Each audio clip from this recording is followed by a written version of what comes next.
Welcome in and thanks for joining today Royal Husky.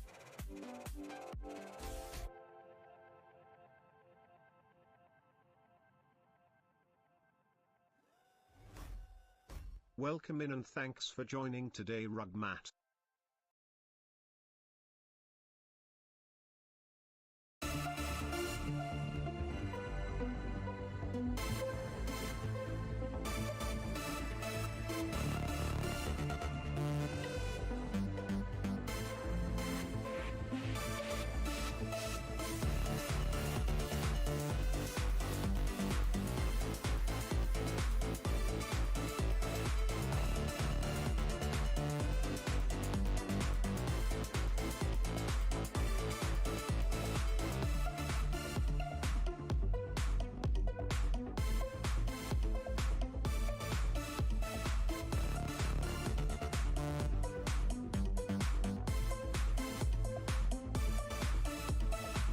Welcome in and thanks for joining today's Stream Elements.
Welcome in and thanks for joining today Duke the Coder.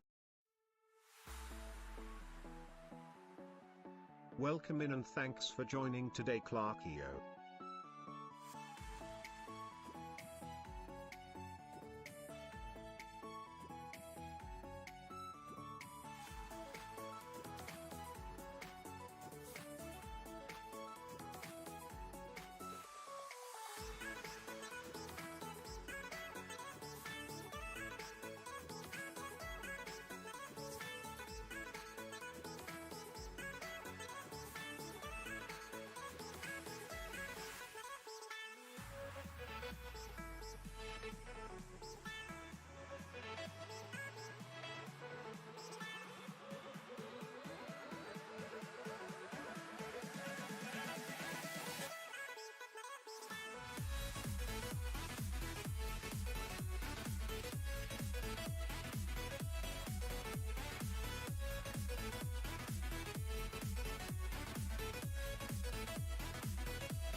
Hey, chat. How we doing?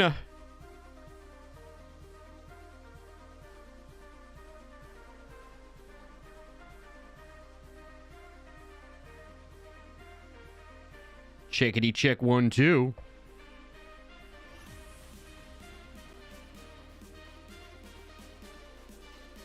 Bada bing, bada boom.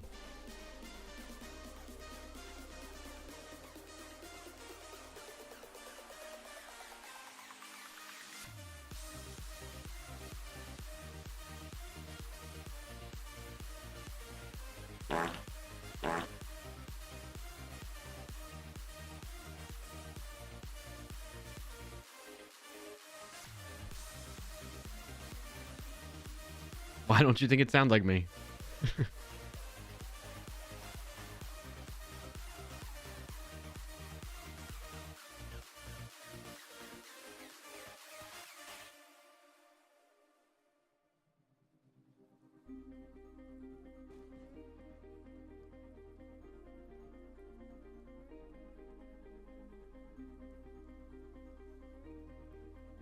Royally cares about your well-being and wants you to stretch. Okay, I'm stretching.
All right, a few more minutes, chat. We'll get going shortly here.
Welcome in and thanks for joining today's 08.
Loss of the week from Sean. One of my work friends quit today. I'm sorry to hear that, buddy. Appreciate you popping in before a computer reboot. I'm assuming your work computer. Roy says you sound different. Are you leaning into the mic or something? Maybe. Maybe it fixes your posture. Oh, the stretch. Thank you. Maybe we'll do the stretch in a minute. Ads are gonna run for a second just to get them out of the way at the beginning of the stream, and then we'll get through it. We'll get into the dance. You're at the office on a Friday because my garage is being power washed, and they wanted all cars out from 8 to 5. Oh, okay. Oh, that's good. You live near each other, the person that left. You can still grab drinks. Yeah. Next time I'm around there, we need to grab drinks again too. Miss you, man. Yeah, I guess that's a good excuse to go in the office, right? Getting work done at your house. All right. I'll fill you all in on stuff that's going on. Part of it is my oldest is home right now because, well, Ed's about to start. So enjoy the ads for a few minutes. Those of you that get them.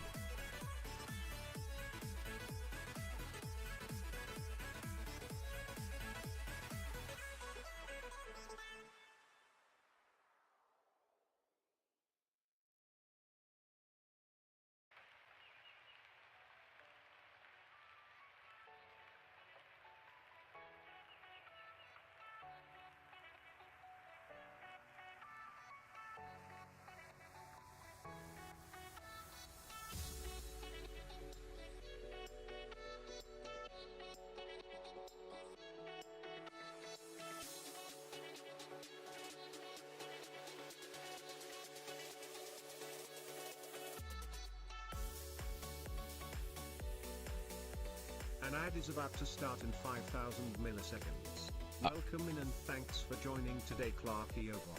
There's an ad running for 90. Ad running for 90.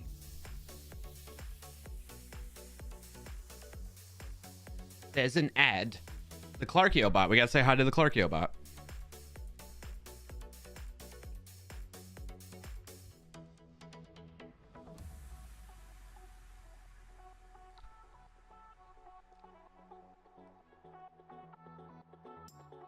$5,000 milliseconds.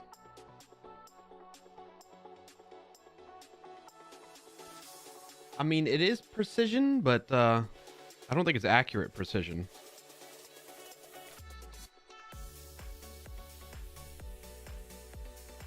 I like this jam. Bum, bum, bum, bum, bum, bum, bum. Did I stream last week? Yes, Roy.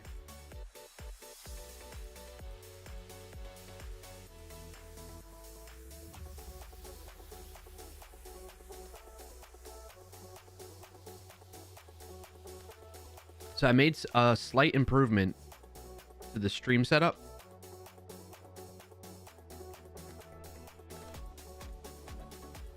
Such that I don't really need to use my hands to switch cameras during the dance. Man, I really like this song. I'm like dancing in my seat right now.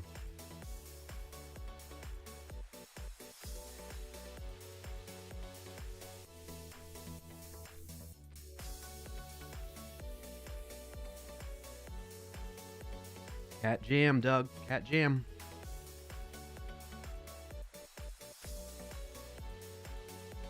Oh, and I missed it. Loss of the week, I suppose. Says Roy. I hope you all had fun, though. Yeah, we did. We did. No worries about missing it. Glad you're here today. When you can make it, you can make it. You know? That's all. All right. Jimbo. Cut the music. Oh, good timing. Look at that.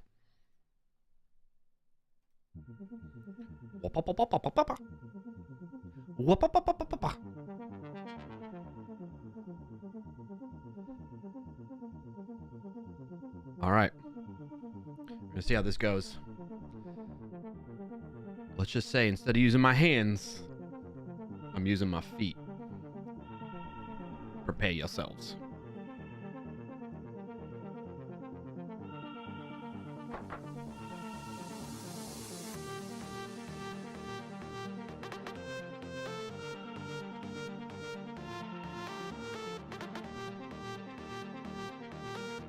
How am I doing it?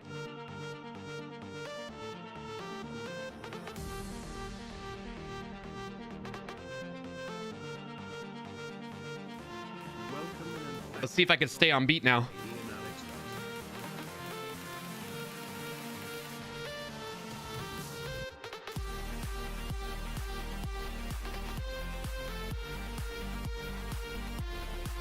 Oh, missed.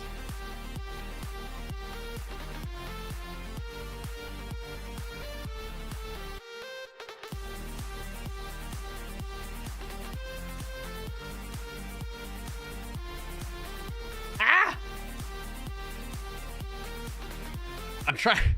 This is hard.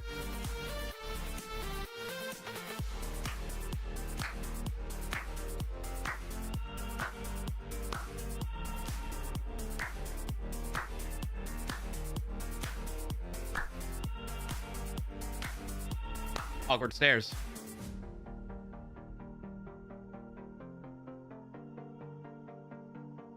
This is much easier.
It's kind of hard.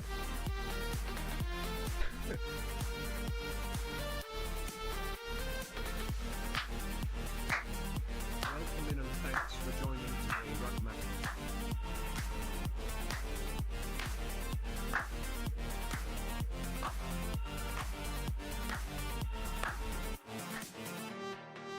Woo!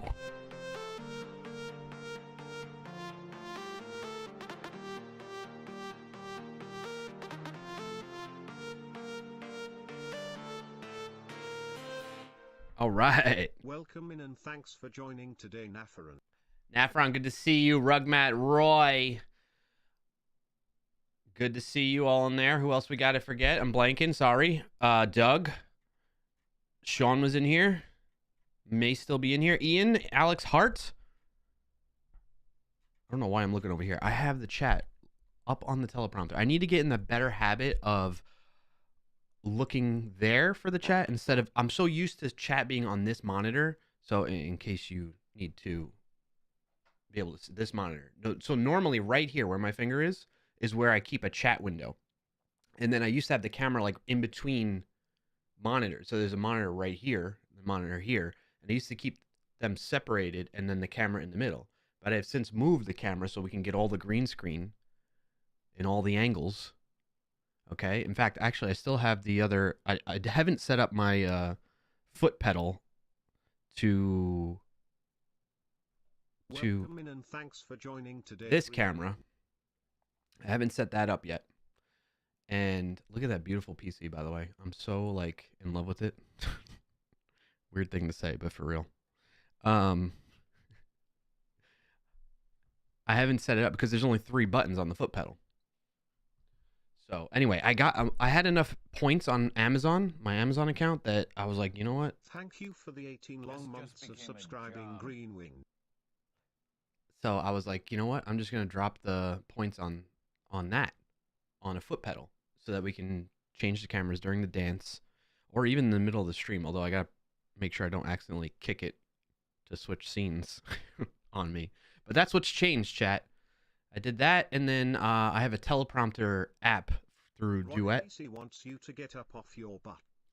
Oh, you want me to stand up, Roy?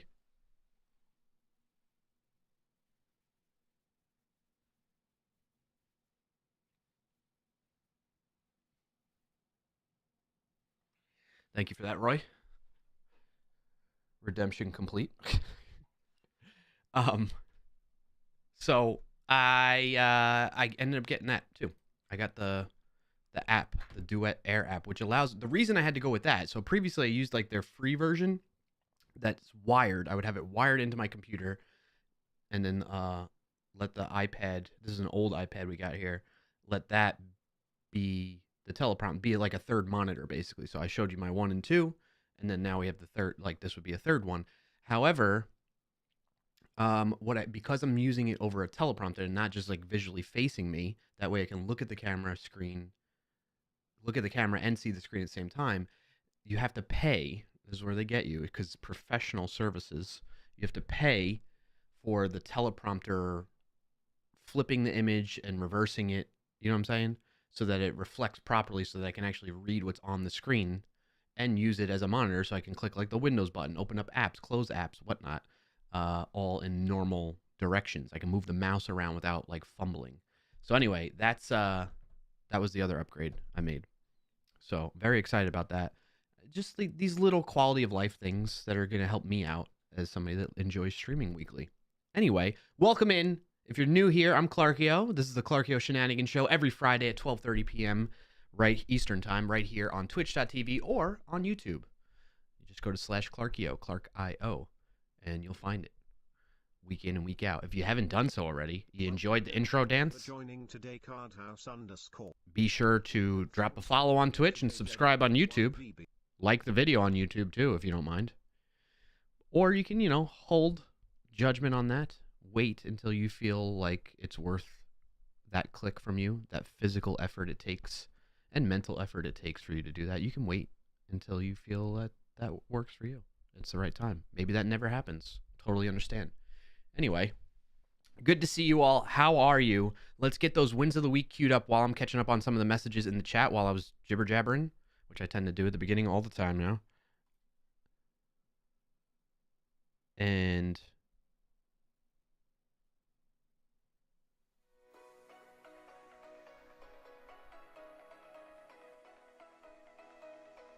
some music going.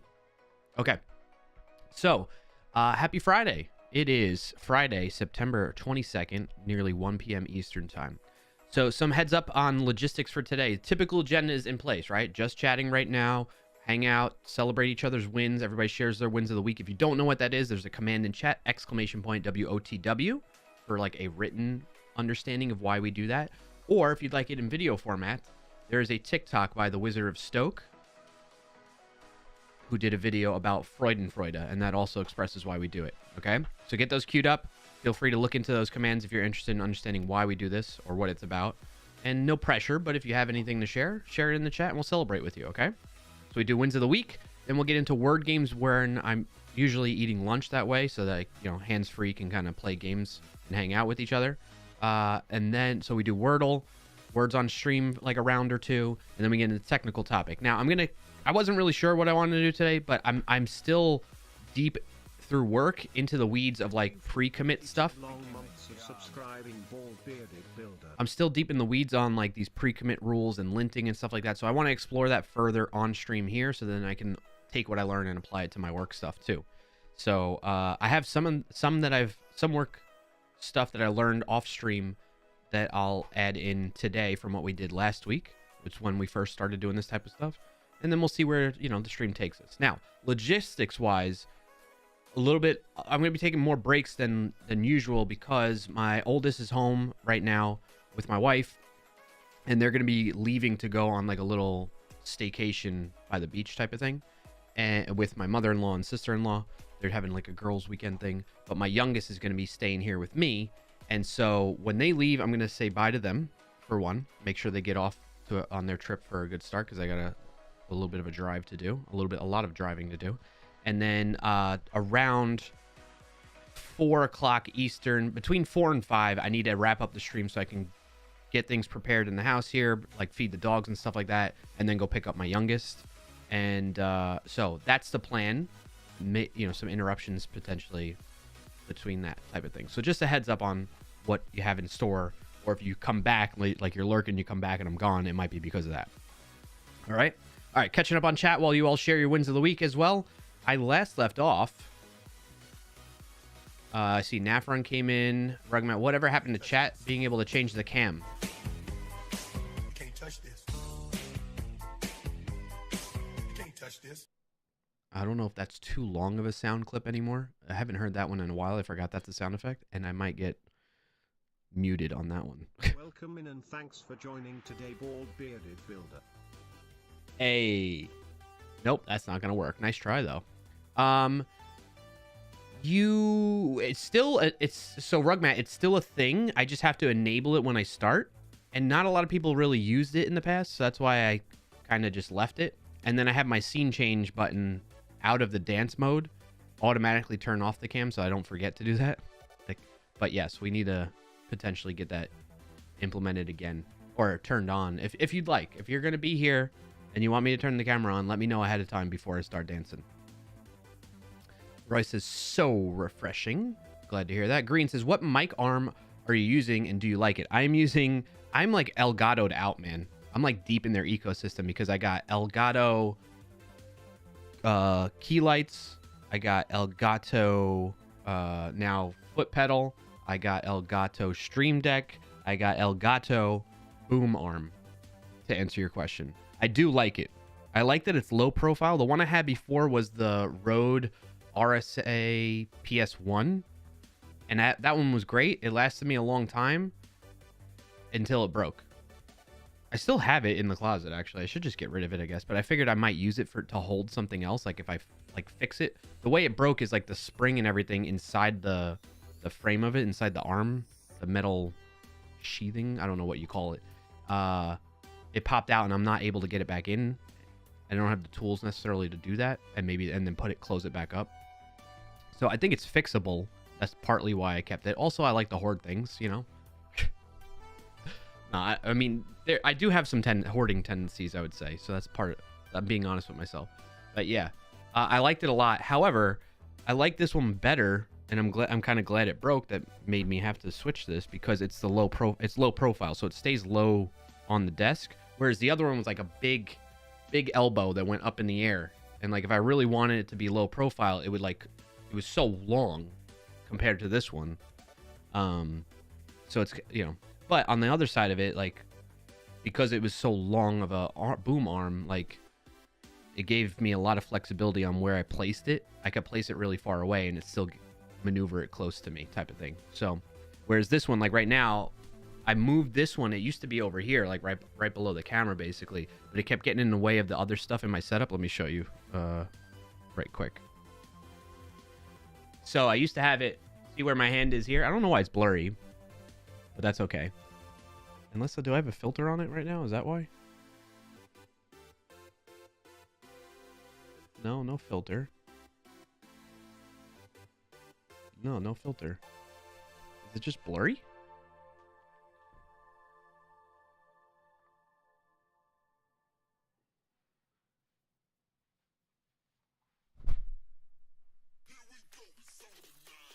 Oh, wow. It does not like that light, huh? So anyway, you can see I have it. Here it is, the whole thing.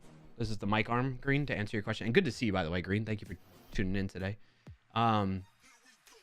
So, and then here I have my audio interface to Go XLR, and then the Stream Deck. And I was constantly bumping, like the arm came in between the Go XLR and the Stream Deck, and it just kept knocking it over. So I was like, all right, I need to move it out of the way, and I moved it over here. But I think I need to move it more to the right on the screen here, because I feel like when I'm looking at the camera over here, I'm like leaning into the mic to be able to talk to it, you know? Because if I get too far away, then you're not gonna be able to hear me either, or I have to talk louder, type of thing. So, hope that answers your question. But yeah, I do like it a lot. I think it's great. It's just sometimes, as much as I like that the length of it is at its length, sometimes I wish it was longer. But a lot of times that like to fix that is I just need to move it. Ooh says, Roy, I'm glad you're here as well. Thank you for noticing the shirt. It is a mental health awareness shirt. That's one crazy green screen job. Nicely done. Yes. Lots going on with the green screens. There is a green screen. I think I've shown you all that too, right? So the Canon here. So this is like a full wall green screen. And then behind me,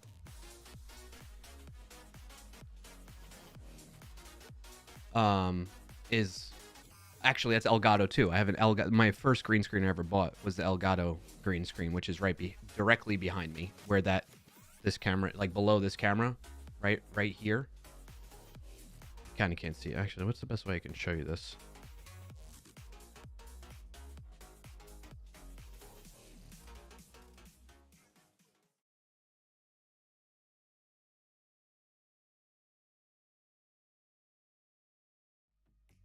Right there. So that helps cover, like I have a bookshelf in behind it, but it helps cover that. So that way at this angle, everything's green screen within view. So, and thank you for the question. Been a while since I've made an appearance. Setup is looking awesome. Thank you, Green. Appreciate that. I had a couple cheapo boom arms break on me. I might spend the cash and get a better one. I definitely think it's worth it. Like price wise, it's sturdy. It's way more, build quality wise. Like I remember the Rode one was pretty expensive, like over $100, I want to say. And I think this one is around, I forget what the price point. Like I bought it a while ago, a long time ago, over a year ago, I want to say. This one. And the Rode one I bought even longer ago before it broke. And that one, the Rode one lasted me several years. I want to say at least like 5 years or so. I had it, maybe even more. But what I'd say is this one, build quality wise, it feels like better build quality, the Elgato one, versus the Rode PSA one. Although, again, Rode, I think, has come out with newer versions of that boom arm, and it might be better. It might be better, Green. So just a heads up on that. Doug Dakota says, we don't hoard tech. It just quietly replicates in storage areas while we're not looking at it. Yeah. Carlos says, put the thing down, flip it, and reverse it. Yeah. All right. Little Missy Elliott right there. Good to see you, Card House. Welcome in. Jed, good to see you. Greetings to you as well. Using the iPad as a teleprompter is a neat hack. Yes, I already had it. This is an old iPad, like iPad 2 or 3 or something like that. And I was so originally, more recently, I had gotten my wife a newer iPad because she'll like turn that on while she's doing other stuff around the house that she wants to do. And for my kids, they use it to like watch, like that's one of the things. She needed that one, the newer one, which I normally use as a teleprompter. She needed the newer one for this road trip that they're about to do, to download shows and stuff like that, so my oldest can watch stuff and be occupied during that. But I was surprised that this older one, the app Duet Air app, works great on it. So I'm just gonna keep using this one since this is the older one that they don't really like using anyway. So Roy says, win of the week. Glad to hear that. Thank you for sharing, Roy. I made an LSP for personal stuff. What's LSP? language server protocol for personal stuff that other LSPs get wrong. Made Harpoon for... Oh, okay, yeah, all right. I thought you were going that route. LSP for language server protocol for VS Code. So Harpoon for VS Code, better than the one existed because I was annoyed. Nice. And I made an extension GPT and Google said was impossible. Wow. Big congrats on that, man. Why didn't that work?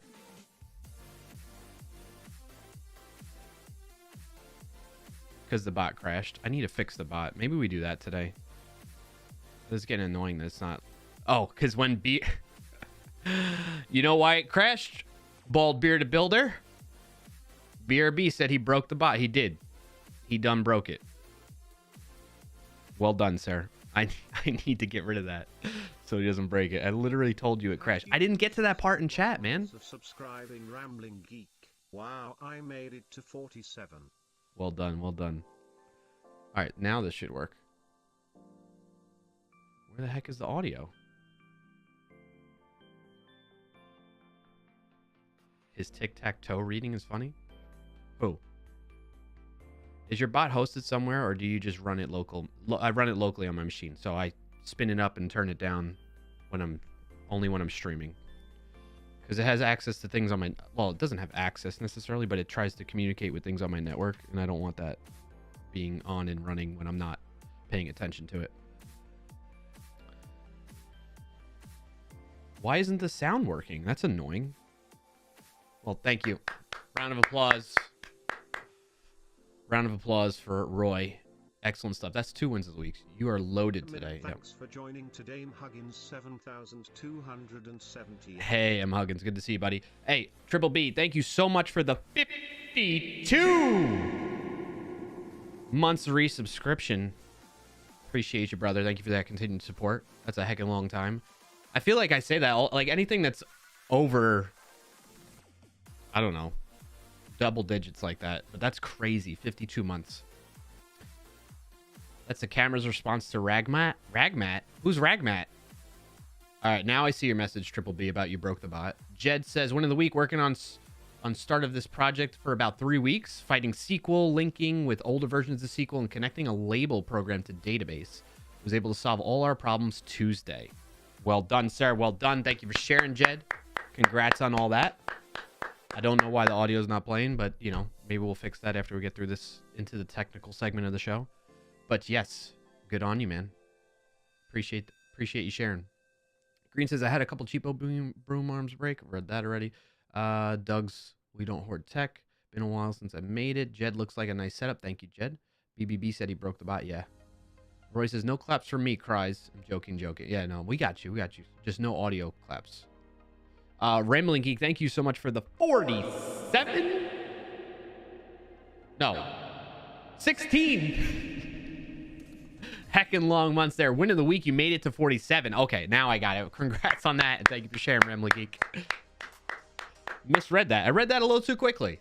A little too quickly right there. Tic-tac-toe reading is funny. Doug says, is your bot hosted? We've read that already. M. Huggins sharing their win of the week. Excuse me, a little regurgitation right there. Win of the week from M. Huggins. I'm here for the first time in weeks. Been so crazy busy. I keep missing the fun stuff on Twitter. Hey, no worries. Totally understand. Hope things are kind of settling down for you. I hope it was a good crazy busy. You know, sometimes that's good. But I appreciate you popping in when you can. You know that. Like, you make it when you can. You don't, you don't. But congrats on all that. Having some downtime. Appreciate you sharing all that too. Triple B says, weird. You turn the bot down after your stream, and I turn you down while you're streaming. Kappa. Thank you. Thank you. Always trolling. Appreciate it. Clap. Roy says, I mean rugmat, not rag. But basically he was doing cam 2, then the camera was like, can't touch this. Da-na-na-na. What's your win of the week, though? You can share as well, you know. That's true, but I was just trying to catch up. So, my win of the week. You know, I don't know. I should have thought about this, huh? I don't want it to be materialistic, but like it's a win having the stream quality improvements that I shared with you all. I'll count that as a win. Another win that doesn't necessarily sound like a win, story time. My oldest has been having stomach aches at school, like a lot this week, more frequently this week, but like over the past couple weeks. And the school's been calling my wife and I while we're working and stuff like that, on and off, like every other day, it felt like, or whatever. And so I think, not yesterday, but Wednesday, I finally got through to her, or got to the bottom of the problem. So I feel like that's a win. And she managed to get through yesterday and today, going to school, no hiccups, no calling us, no going to the nurse. And it's tough, right? Like, those of you that are parents know, like, you want to, I believe my kid is having an upset stomach, but when it's so frequent and stuff like that, you're trying to be like, well, am I being manipulated by them now? Are they, you know what I mean? Like, are you telling me the truth? That type of thing. But I got to the root of it. It's just other issues. Like, so my daughter goes to main school, but that school, that's the timing of that school ends before my wife and I finish work. So she goes to an aftercare type of thing. And that's something that she's been going to even before going to main school. And so, like, she's typically comfortable there, but for whatever reason or another, she's having some things there that's making her not want to do that. Part of it is she has a friend in the neighborhood that she loves to play with, that I think is some of the motivation behind this. Anyway, so I feel good that we got through that. I feel like we got through that. And I'm proud of her for, like, talking it out with me. I ended up taking her home Wednesday afternoon and having her hang out with me. And I just spent time with her. And then just did more work later in the evening type of thing to catch up on that kind of stuff, because I was feeling guilty, like I missed work as a result of that. And props to my wife for helping make that happen too, so that I could catch up on things. So yeah, I'd say that's a win, a parenting win right there. And yeah, I think that's about it. Work is going good, man. I love it. Hydrate? Thank you, Roy.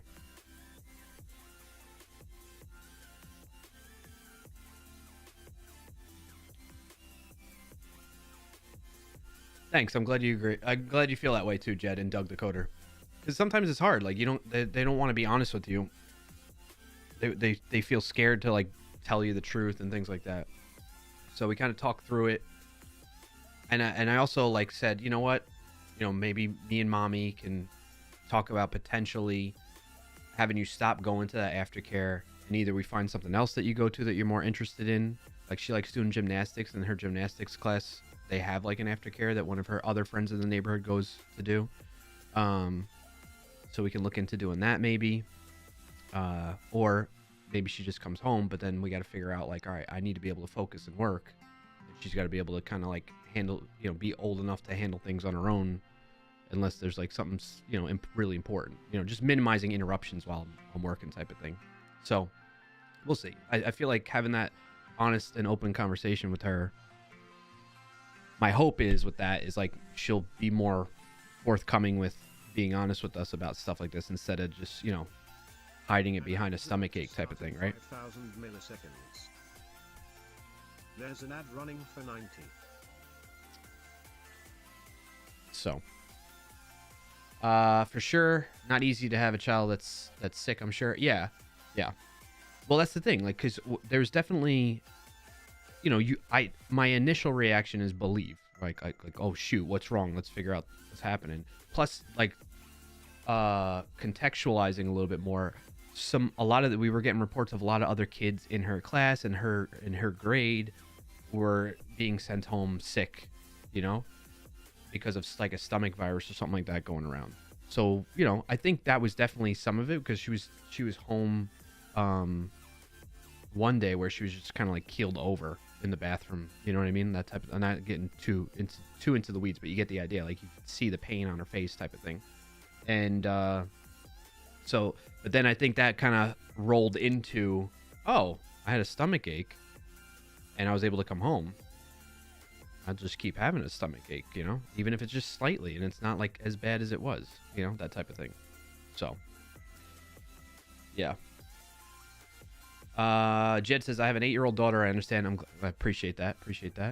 Don't start writing bots. Run away while you can. Oh, that's the Doug the Coder. Doug says, some months back I did manage to make a prototype Twitch bot in a Windows Forms app, which means it could only run locally. One day I want to see if I can figure out how to make one that can be hosted. Nice.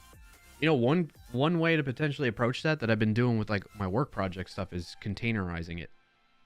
You know, setting up a Docker file and that type of thing. So I've been really getting in the weeds on that lately too. Triple B says, oh, sorry, I wasn't trying to troll. I was just commenting on the fact that I can't stand your voice, so I mute the stream while you're live. Dude, you're being savage today, huh? That's like, what, Bob Ross Kappa there? Kappa Ross. Welcome in and thanks for joining today, Rambling Geek. Rambling Geek, good to see you, buddy. I run my stuff on a Raspberry Pi. That's a great idea. Doug the Curse says, at such a young age, sometimes they don't have the words to say they don't like a certain environment or experience. Yeah, literally, they may not know how to express something. True, right? That's why the way I prompted it was like, hey, is there something bothering you, or is there anything else other than, you know, that's going on in your head type of thing that you're thinking about that's making you feel like you don't want to go to this aftercare, you know? And so then she gave me a list of 3 things. And I was like, and then we talked through all that, and that's when I didn't give her, like, I wasn't trying to solve the problem right then and there. I was just like giving her encouragement of like, okay, you have my support, you're gonna have mommy's support type of thing. Me and mommy are gonna talk and figure something out, and you know, we'll move through it. But as of right now, though, we're gonna have to continue to go to this aftercare. So tomorrow we need to make it a strong effort, you know, like, so giving her that hope of like, let's talk through that. So,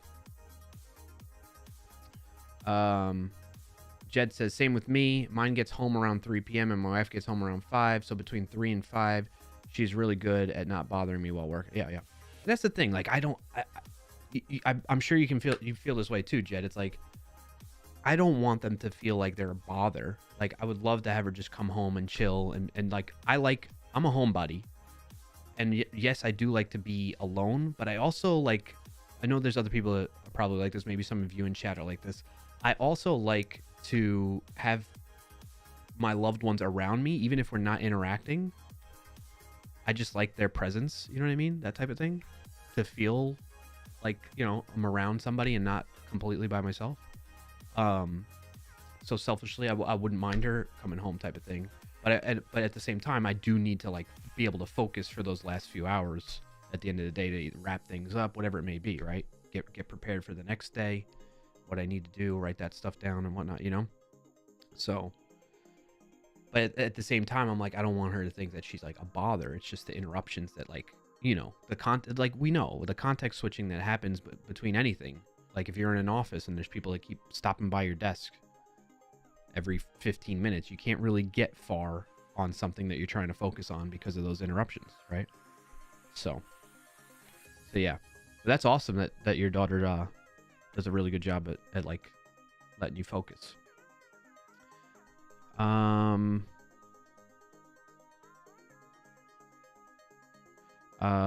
Roy says, boys, we have a psychiatrist here. Let's spill the beans. I don't know. I don't think I am. I mean, obviously I'm not, but I'm saying I don't know that I have the qualities. Maybe. I don't know. I appreciate the compliment, Roy. Doug says, yeah, Roy, I feel like I could figure out how to do it with Node.js or similar. Time is always an issue in terms of doing it in C#. Jed says, plus, I don't mind a 5-minute distraction every so often. She might come give me a hug yeah, true. I definitely welcome that. One thing, if I can recommend to parents out there, I haven't finished this book, but it goes hand in hand with, it's the same author that created the Daily Stoic that I read, that I've shared on stream before. I believe I've shared this on stream before too, but I'm making my way through the Daily Dad, and it's for moms or dads, even though it's named that way. And it's been super good. I've been reading this pretty much every day. Okay, I'm gonna be honest with you. Instead of taking my phone into the bathroom, take this in, and you don't spend as much time, and you're improving yourself, like actually. So anyway, I've been making a habit of that, and I recommend it for parents that are interested in doing that type of stuff. or interested in learning more about parenting and how we can improve. The one thing that I keep keeping in mind with this is like, as I've gotten older, I've become more self-aware, come to more realization around like the impact my parents had on me. And like, I love my parents. I have a great relationship with them, and I think they raised me well and gave me a great childhood and presented lots of opportunities for me. But also, I think there's certain things about the way I am and my personality and whatnot have definitely been molded and influenced by the way they are. And I've like, my sister and I, as we're getting older, are starting to realize that. And it's like crazy to think now as a parent myself, like, what is it like? Even though my parents did absolutely best that they possibly could do, there were still some things that went wrong in the sense of like how it impacted me mentally and whatnot, you know? And I'm thinking, I can't help, like, every day I probably think about this is like, what am I doing today that is going to negatively impact my kids, you know? And I can't help but like I don't want to say I stress about it, but I definitely think about it, and it worries me. But at the same time, I also remind myself I can only do the best I possibly, like, that's the best, you know. The only thing you can do is try your best as a parent, and you're gonna make mistakes. Just like, again, I think my parents were great for me growing up, but I didn't realize the type of mistakes they were making that were going to have long-term impacts on me. You know, that type of thing. Doug says, parenting is tough. Every child is different, and there's not an easy answer for every situation, but it sounds like you're both doing well as parenting team. Thank you. Appreciate that, Doug. All right, hold on a second, chat. Welcome in and thanks for joining today, Adremin Memes.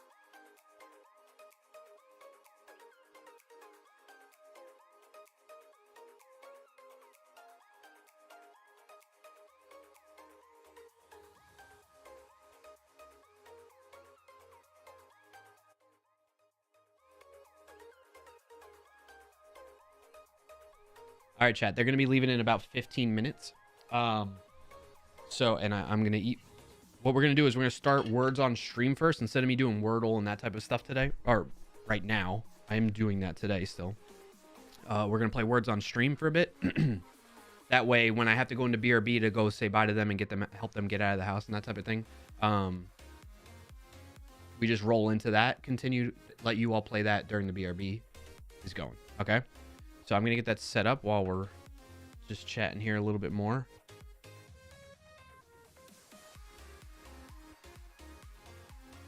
Let me get the mirror link ready.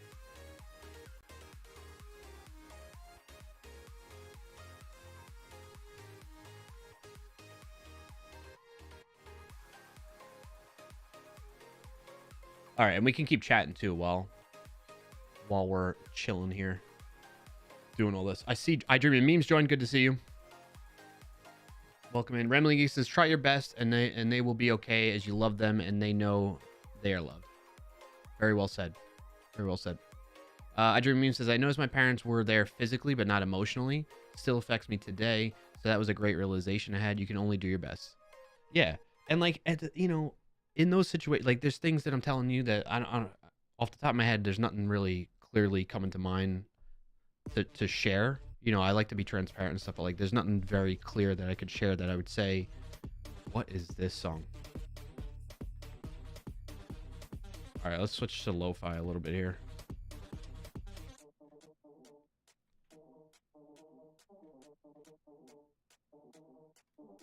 Or this chill bass. That was just like a little too intense. What was I saying? So when I say that there's things that my parents impacted that had an long-lasting impact on me to today that like, kind of negatively impacts me, I don't blame them for that. I do bring it up with like discuss it with them so that they have that realization. They end up naturally feeling like bad and like think we're blaming them and like mad at them, especially when because I say we because my sister does this too. Or we'll have conversations amongst each other like, hey, this, like we are realizing things about ourselves that we have in common too, and we're like, oh, this must be a result of like our childhood type of thing. But anyway, I don't blame my parents. Going back to your point, I Dream in Memes. because I know that they were just trying their best, and it's just a unfortunate, like, cyclical thing that probably happened from their parents that they didn't know they were carrying on, and like keeping that cycle going with us while they were raising my sister and I. And I'm like trying to break that cycle as best I can, as aware as I can possibly be about that type of stuff with my kids. But at the same time, I'm also realizing there are things that I'm doing. I'm like, wait a minute, me like reacting to the situation the way I'm reacting is probably like as like a almost like a post-mortem type of, no, what is it, post-mortem, like a retro a retrospective, right? After like a certain thing happens and I get maybe aggravated or whatever it may be, I may have a reaction that's not great, that I don't feel good about, and then I reflect back on it and I think, okay, this is probably something that I just kind of inherited a little bit through my parents from the way I was raised, and I need to maybe be more conscious of when I start getting to that point or something, so that I can try and stop it. Right? So sometimes that's happening, but then there's probably things that I'm not even realizing that's happening, and so I guess I'll find out when I'm like my parents' age if I make it that far. So anyway, hey, welcome into the stream. We're talking about parenting. It's good to talk about it. Yeah, absolutely. That's the key thing. That is absolutely key. Communication, communication, communication. All right, I'm going to spin up words on stream so we can get that rolling. And switch here. I don't know why it does that sometimes. All right, let's play some words on stream, okay? While I eat lunch. For lunch is leftover dinner. I grilled chicken. My wife baked a baked potato and broccoli. So having that for lunch. Love leftovers.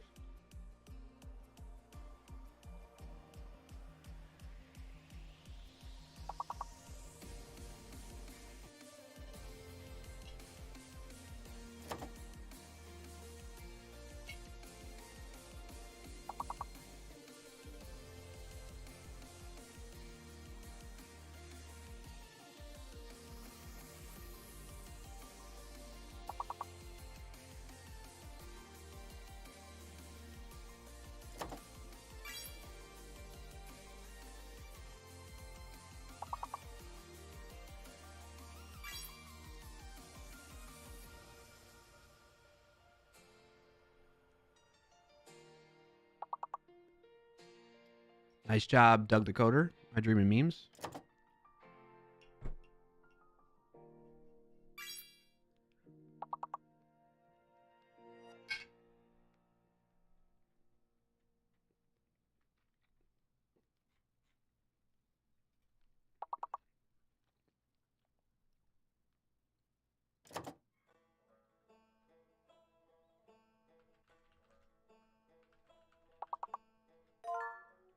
Printing.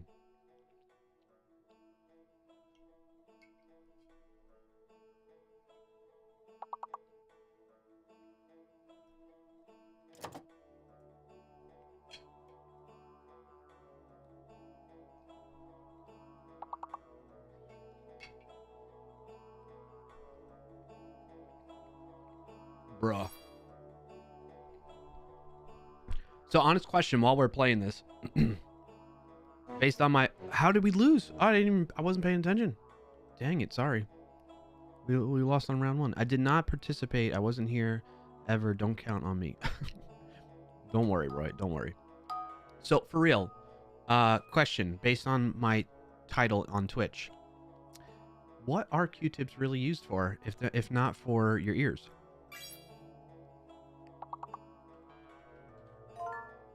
Oh, I dream it means you beat me to it.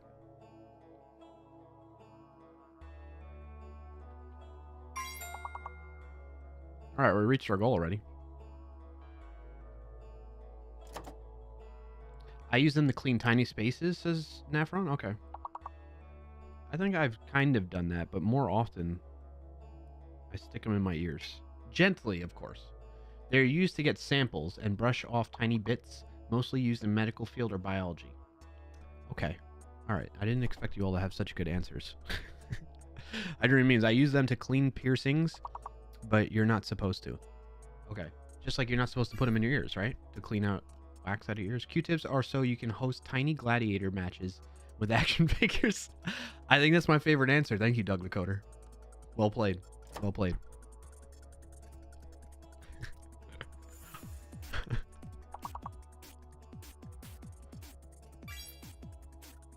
I have no. I'm baffled by that.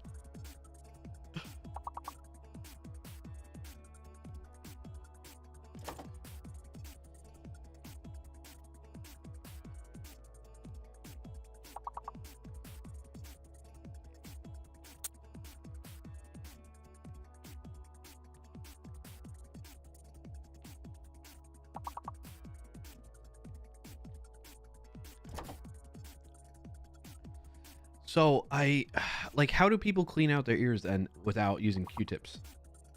Is there like certain solutions or brands that you can buy that, like, that's the thing. Like, sometimes I just need to get the water, dry up the water in my ears, and it feels so satisfying. A water flush? That happens when I shower.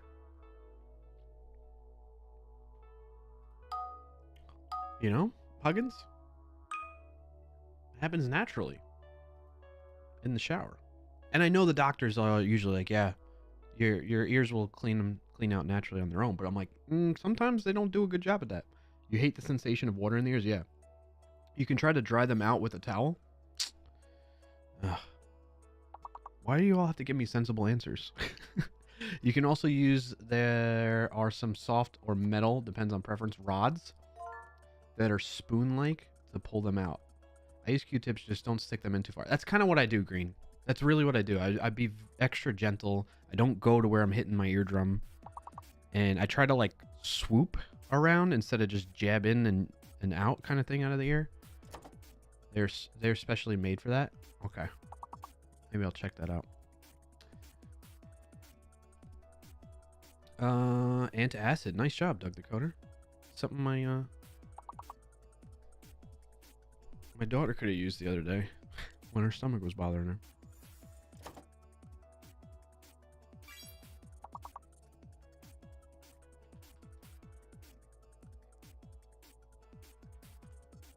Why isn't addict? 8? Oh, there's not 2 D's. That's why.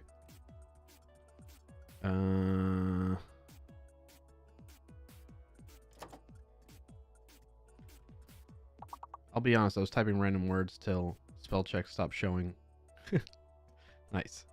All right, we need what? 4 more points. No, 6 more points.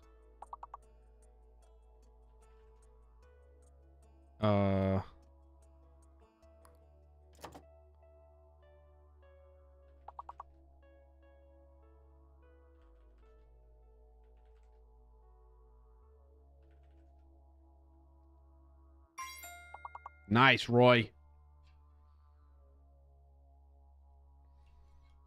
We live another day.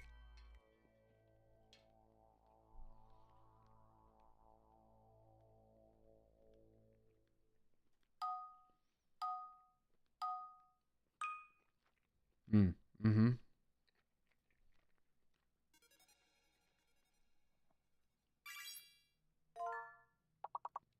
Excellent, Roy.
By the way, folks, if you get a word correct, you're locked out until the little progress bar hits the next lock icon. PSA for today. Yeah, good call out, Doug. Good call out. All right, one more word alphabetically between clip and lice.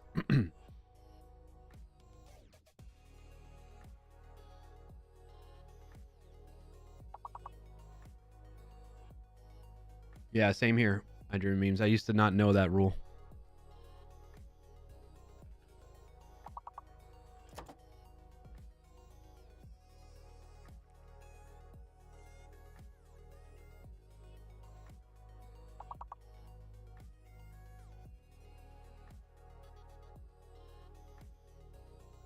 I don't know.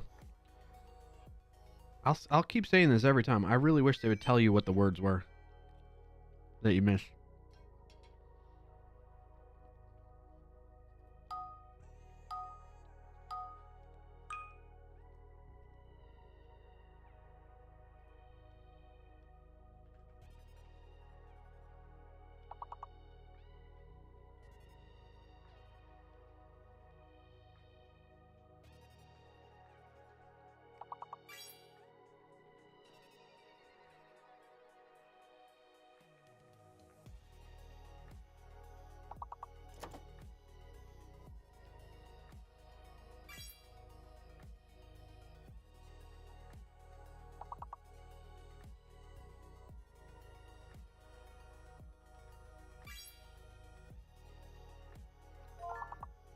There you go, Roy. Parallel. Nice job, Doug.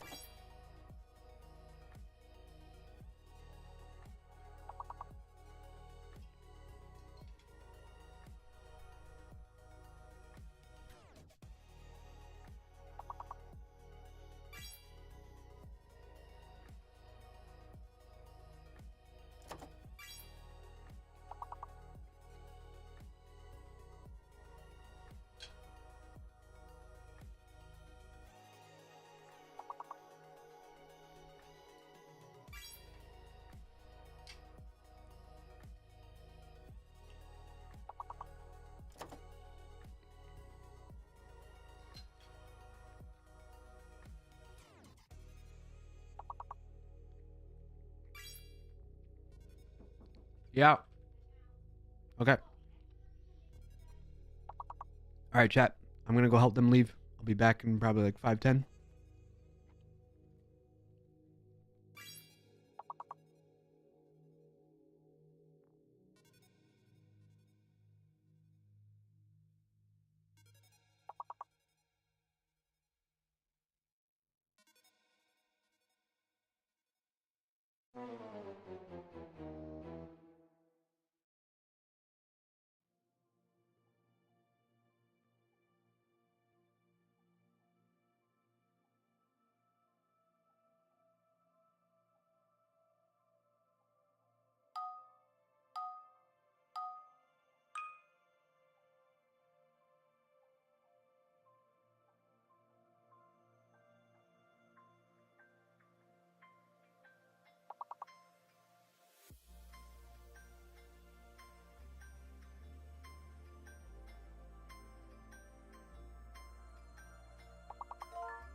Welcome in and thanks for joining today, Thakit Neptune.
Welcome in and thanks for joining today, Parvin.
An ad is about to start in 5,000 milliseconds. There's an ad running for 90.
Welcome in and thanks for joining today, Ryan Hawkins.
Welcome in and thanks for joining today Suture_Valley.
Welcome in and thanks for joining today Janice Q7.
All right.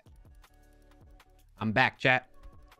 Good job making it to level 13.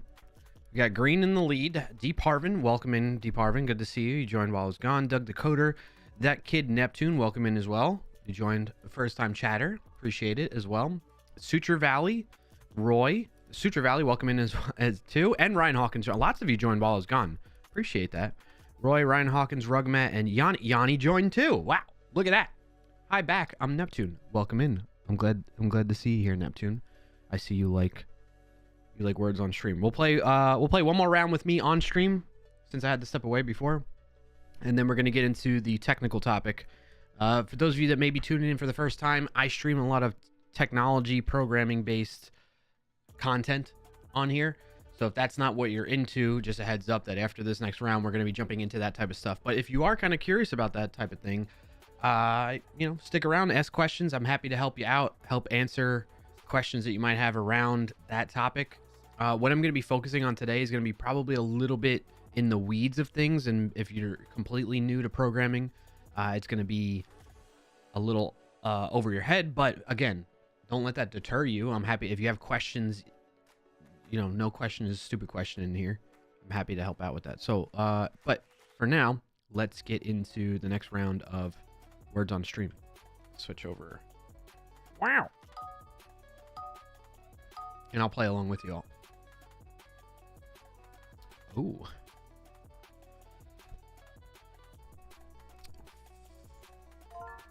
Folder. Nice, Suture.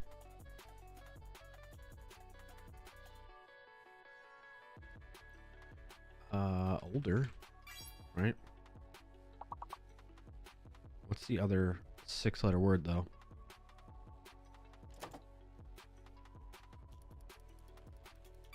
Do that. Refold. Der. Oopsies. I didn't think of that.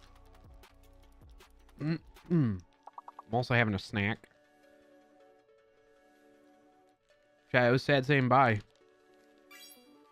For those that weren't here, my oldest kiddo and my wife are going on a trip with my wife's mom and sister.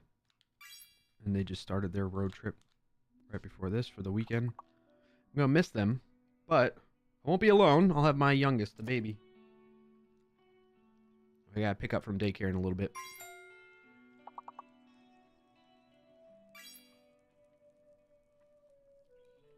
She'll be hanging out with me. What do we got? We got roll. Dole. Oh, man. Oh, wait. No, I'm locked. It always bugs me when I time that wrong.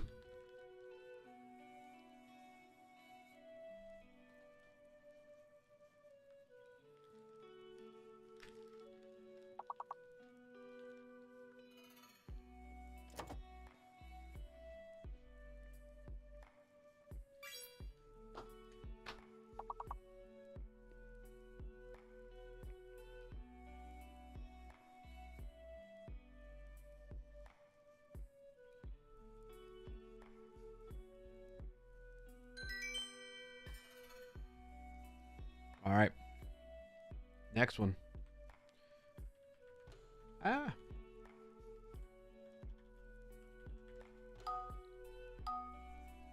Three, two, one. High five. Sorry, Yanni. I gotta fix that. I think I might work on that today too. Parade.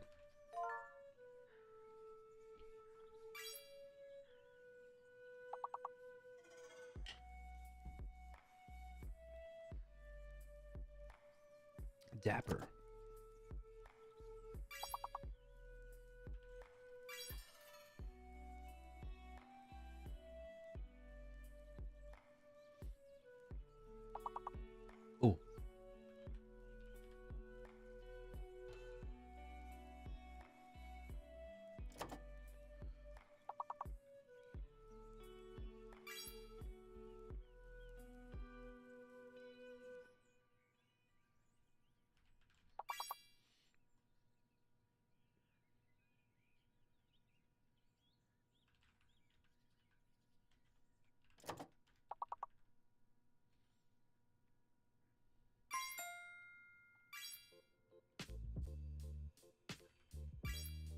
Reap did work. I wasn't sure if Reap would work.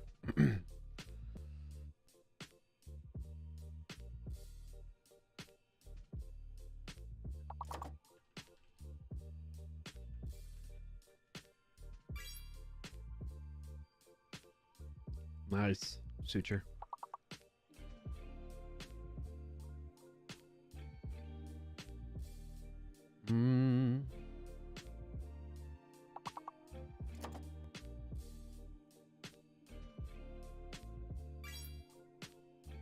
Ah, nice.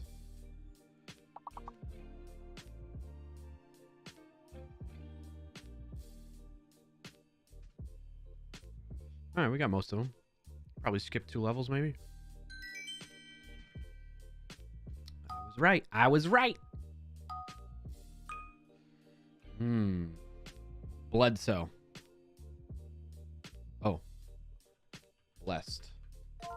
Bam. Got it. I'm getting better at this game, if I do say so myself.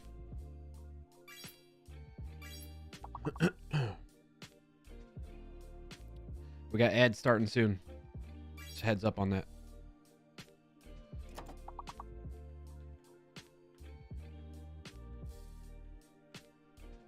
Three and a half minutes.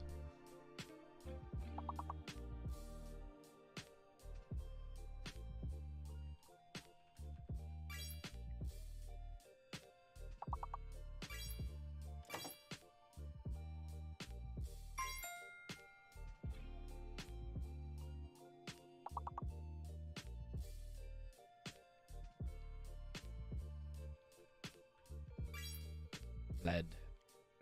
Blood. Bled. Bleeds. Blessed. Beds. Less.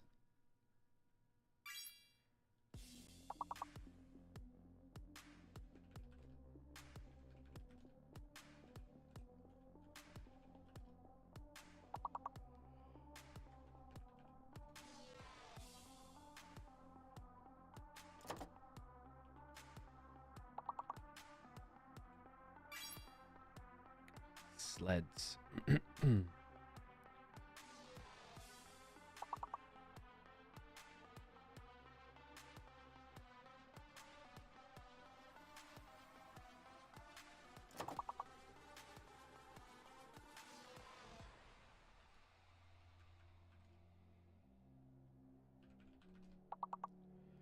What is that other 5-letter word? Alphabetically after bless.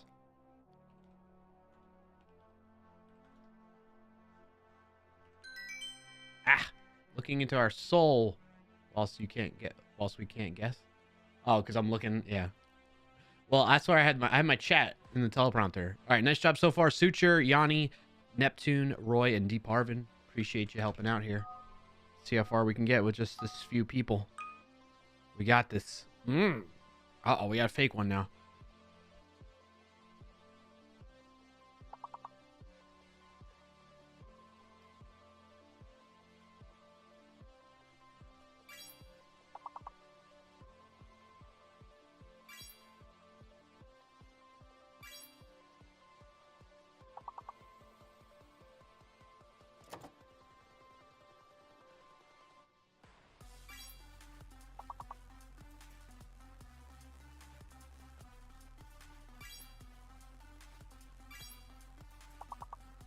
What is it? What is that 6-letter word?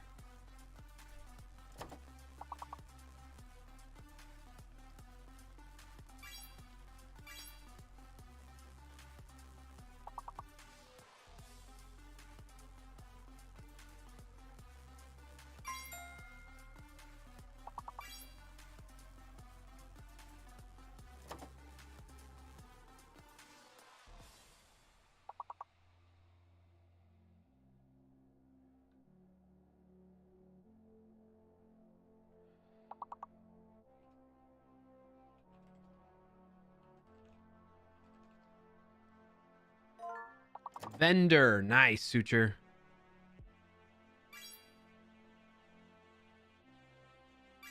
Man, I was really digging into that. Like, how am I going to get this one?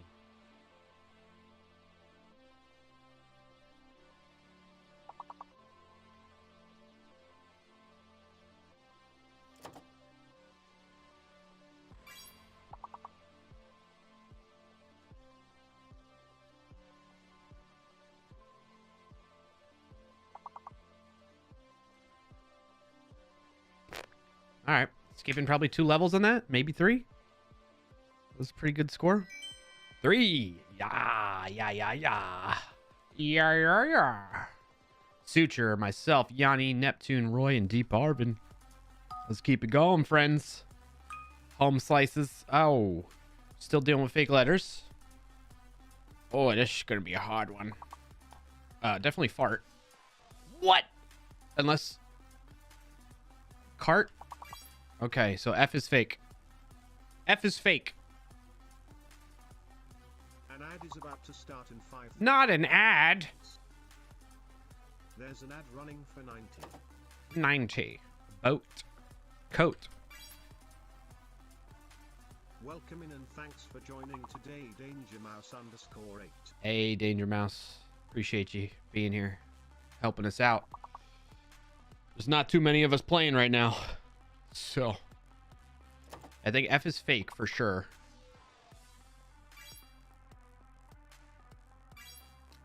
We gotta figure out this 6-7 letter word here.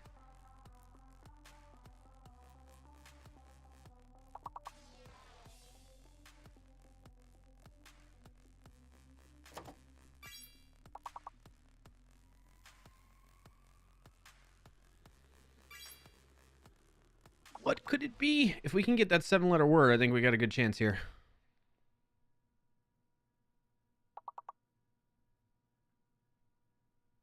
Baccarat? How do you spell that? Acrobat. Nice job, Yanni. I don't know. What is Batar? Name calling?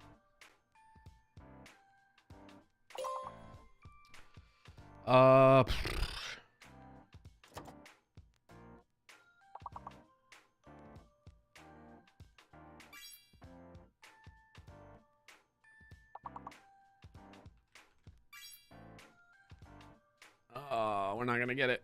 We're not gonna get it. Level 11. Ah. All right, I'm gonna call it there for words on stream for right meow. We're gonna have to let that go. Yeah, my brain went on sleep this round. No worries, Neptune. No worries. I'm gonna have to call it there though, because, excuse me, I want to get to the technical topic and I need to wrap things up before I have to go get the kiddo from daycare. So I'm gonna do the Wordle now, and Wordle and connections, and then Contexto. Hopefully that'll go quick. I'm usually pretty fast with that stuff. We'll see, and then we'll get into the technical topic. So first, Wordle, I always start like this. I always guess first word as fart. Thanks for joining today's Spaticoli! I just got an email at work about Sneak and thought, oh yeah, Clarkio's streaming now. My plan worked. Spaticoli, I got you. Just kidding. That's awesome to hear. Welcome in, Spaticoli. All right, so if you've never played Wordle, it's kind of like words on stream, but you don't get any letters to guess from. It's always a 5-letter word. It's a new word every 24 hours. You want to guess it in as little guesses as possible, and you get hints along the way. So in this case, F, A, and T are not in the word because of the gray background, but R and S are in the word. However, they're not in the correct position, hence the yellow background. If they're in the correct position, it'll be a green background on the letter, okay? So we know R and S is in there. I'm going to guess it ends in R next, so maybe like or it could be like shore. Let's try that. All right, we know there's an H in there, and we know that the R and S are not in those positions either. Maybe it's something like rushy.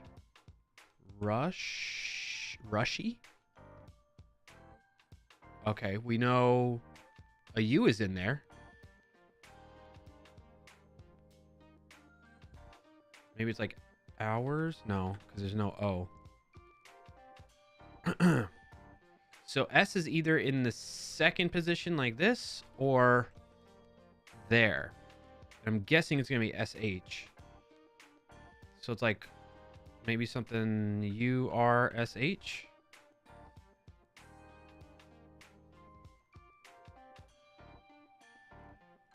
No, because R doesn't go there. So it probably starts with R, something USH. No. It's something XRUSH. Brush. Boom. Got it. All right. Got that one pretty quickly. All right, I'm going to share it in our Discord. If you don't know about the Discord, here's the link to join in there. Joining today's wordly answer is. Hey, Rugmat. Glad that came through after I was Welcome done. in. Thanks for joining today, Data Dev. Data Dev, good to see you. Oh, I'm still in Words on Stream category. Sorry about that, folks. We're going to get into the next category, which is going to be software and game development. While I'm finishing up these things that normally I would have gotten done prior to the Words on Stream segment of the show. But I appreciate you coming in. If you came in for the Words on Stream, I do play that every Friday. We start the stream at 12:30 p.m. here, okay? And then we chat a little bit, talk about wins of the week. If you don't know what that is, exclamation point WOTW. In fact, you can still share that throughout the rest of the stream, but we dedicate the beginning of the stream to that, so we start off on the right foot. Then we get into the word games like Words on Stream and that type of thing, and then the technical topic. So I'm kind of rushing through the word segment since things kind of got a little bit shifted with helping the family get out the door for their trip. So that's what's happening. That's what you're tuning into right now if you are just tuning in. So what we do is when I complete the Wordle, I play pretty much every day. Sometimes I miss it, and so I don't have anything to share. But we share our results as a community in the Discord. The link to join the Discord is clarkio.com/Discord to get into the server there. And then we have a channel in the Discord that is dedicated to Wordle results where people can share. And so as of today, talking about folks' results, I'm going to share mine in there, hidden, of course, with the double pipe in there. We have Rugmat, who got it in 4 out of 6, just like me, so he tied. And then Michael Jolly got it in 5 out of 6. So Rugmat, we beat Bald Bearded Builder. Props to us. Round of applause. No one else has played or shared their results today. Yesterday, Hopnami got it in 2 out of 6, and Rugmat. Pretty sick. All right, so next up is we're going to play another word game that I tend to get very frustrated with, if I'm being honest with you all. It's called Connections. It kind of bugs the heck out of me, but I'll explain this as we get along here. So you got to create 4 groups of 4, and we got to figure out what are the categories that group these words together. This is something that I started playing over the past week that my mother-in-law pointed me to, because I also shared those results of the Wordle. I play Wordle daily and compete against my mother-in-law, who's going on this trip that's happening today as well.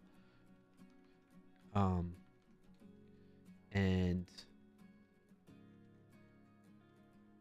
hey, thanks for joining into the Discord, Neptune.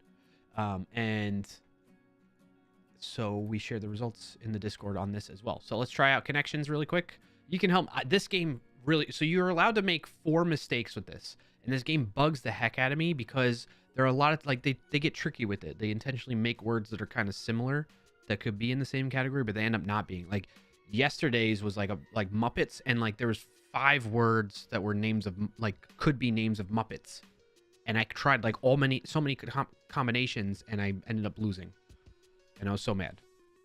So I don't know why I'm still playing this, but let's give it a try. So we got float, hover. I don't think those actually go together. We got star. Nope. Dash.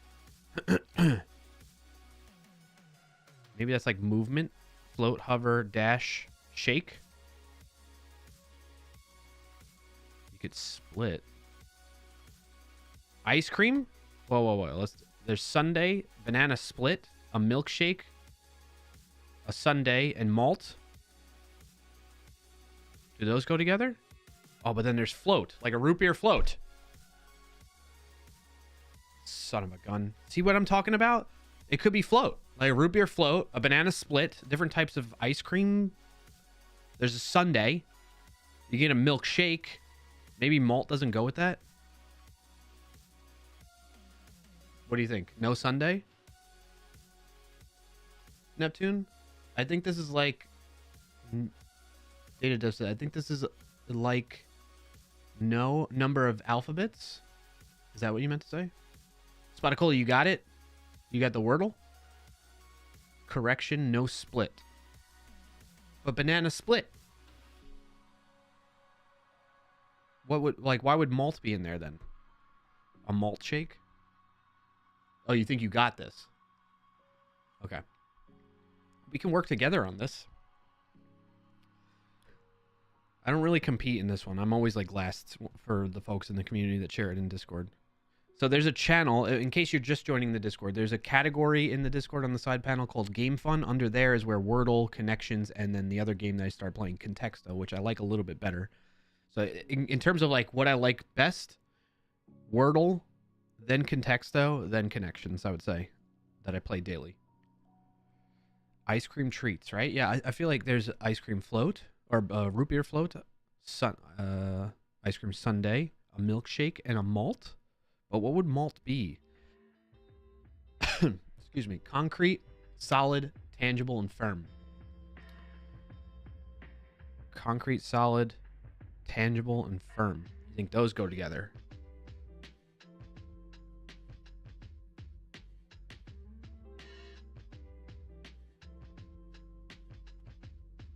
You think that's a good connection as well, Neptune? All right, let's try. I'm going to submit this one. Ooh, that went. Soda fountain orders. What? What the heck is that category? Are you kidding me? That's a joke, right? Soda fountain orders? You mean like ice cream shop orders? Not soda fountain. Who the heck calls it soda fountain? Man, New York Times. All right, so Parvin, you're thinking concrete, firm, tangible, and solid all go together? I don't know about that one. I'm gonna shuffle them a little bit too. You get a little shuffle button at the bottom. Like all about movement. I want to stick with that one. Movement. Like you dash, you hover, you split. And then what else could it be? A move, you know? Signs? Tangible? Glass? Solid? Firm? Concrete? Old? It's like nothing else goes with those.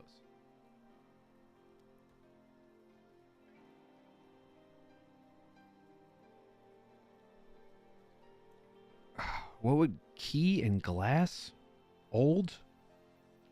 Star. So the other thing to note about this is you can have categories like different types of fish, but then you can also have things like fire ant, fire drill, fire island, fire opal, whatever the heck that means. But you get the idea, right? Categories will always be more specific than 5-letter words like names or verbs. So keep that in mind, okay? So you're really feeling strong about this concrete, solid,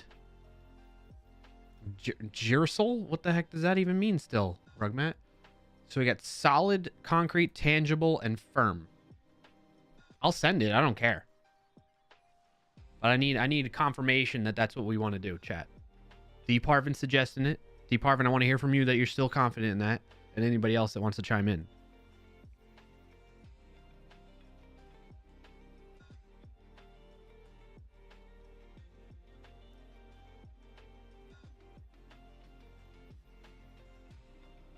You seconded as well? Okay. Okay. I'm submitting. Wow. Set as plans. What?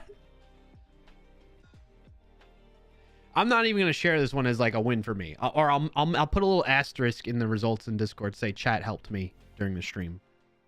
Because I would not have thought those would go together. And I would not. What are these categories? What are these connections? Set as plans? You got firm plans, you got solid plans, you got tangible plans, you got concrete plans?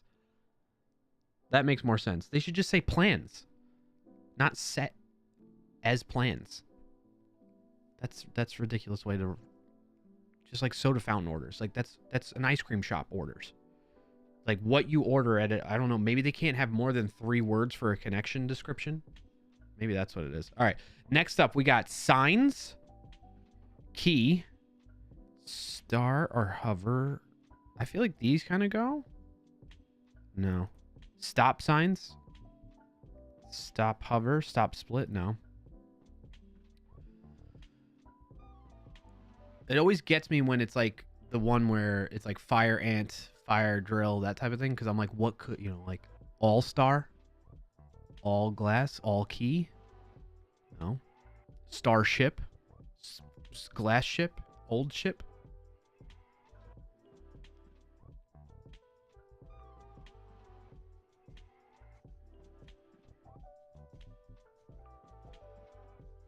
Welcome in and thanks for joining today, Ayush Sharma. Hey, Ayush. Old signs? Old and signs, you think they go together? We got to get 4 words into a category. Welcome in and thanks for joining today, lacerated_digits. A lacerated digits. Blank board. Hoverboard. Split board. Keyboard. Starboard. Starboard. Key, hover, star, and dash. Key, hover, star, and dashboard. Oh.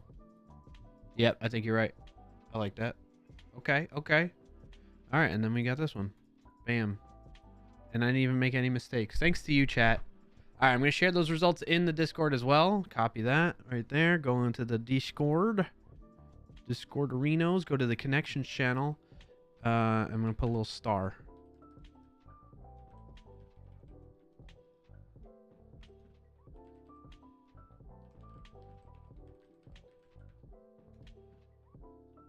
Okay. All right. Last but not least, we're going to play Contexto. Now, this one I think you all are going to find pretty interesting. Contexto.me, I believe it is. We also have a channel in the Discord for this. All right. So you have to find the secret word. It's using AI behind the scenes, which is kind of cool. The words are sorted by an artificial intelligence algorithm according to how similar they are to the secret word. So after submitting a word, you will see its position. The secret word is number 1. And you can also ask for a tip if you want, but I generally have been not doing that. I'm trying to avoid that because you want to guess it in as little guesses as possible. I'm glad you found that fun, Neptune. You want to guess this in as little guesses as possible, and with as little tips as possible. So sometimes if I get really stuck, then I go, okay, give me a tip. Is this a random word guessing game? Yes. What's cool about this one is you can actually go play previous games. So you can go back to other days.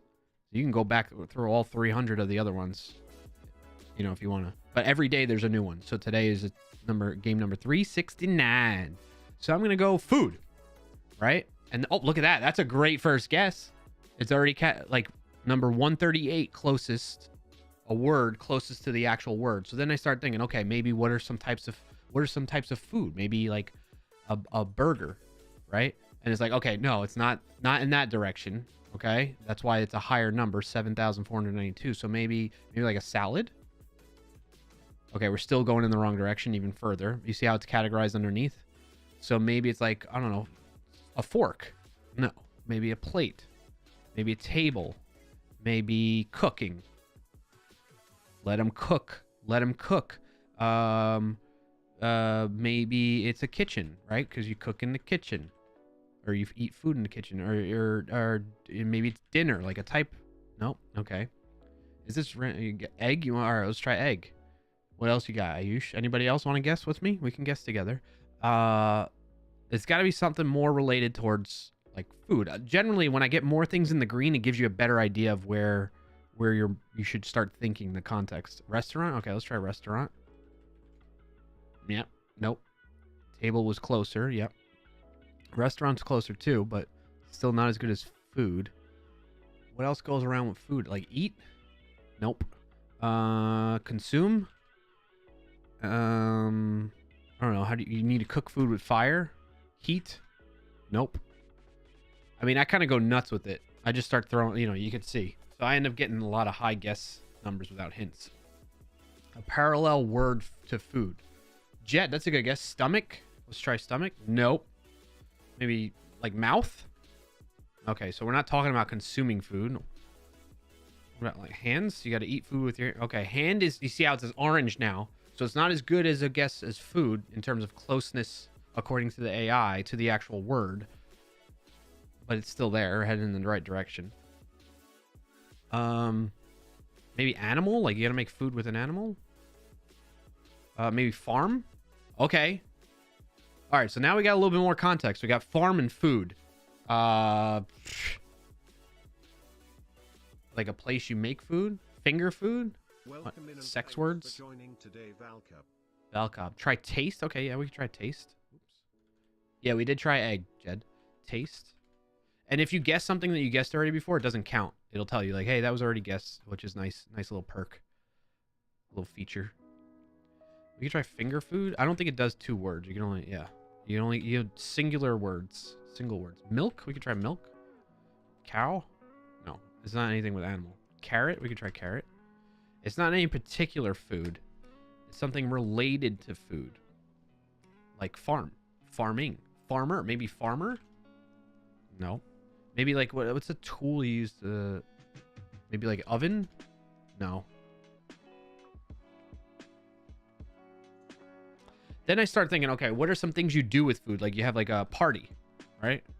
Or a gathering, right? Or an event. Maybe it's a location. Ah. Plow? Okay, let's try plow. Nope. Tracker? Thanksgiving. Let's try Thanksgiving. Good guess. Nope. Wheat? Sugar? Yeah, we're thinking like ingredients of food? No. Maybe like, well, no. Since I was going to think menu, but restaurant, that would be related more to restaurant. And I don't think that would count. That would go well.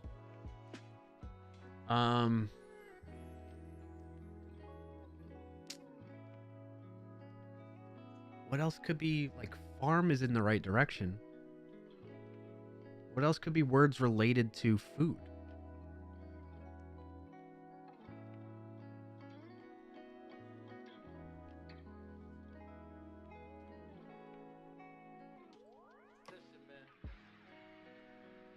Plant? Okay, we'll try plant. That's better.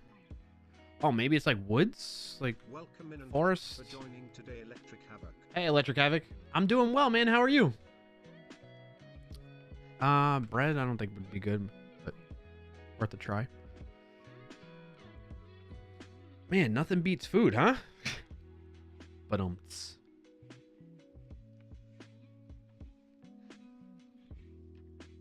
Data Dev, thanks for joining the Discord. And Neptune from earlier. We tried vegetables, Neptune. We tried. Yeah, it's been a while, man. Things going well by you? Greenhouse Valcob? Okay, let's try that. No. It has to do with farming, plant, food. Maybe like health? Oh, okay. Nutrition? Oh, why is that going in the wrong direction?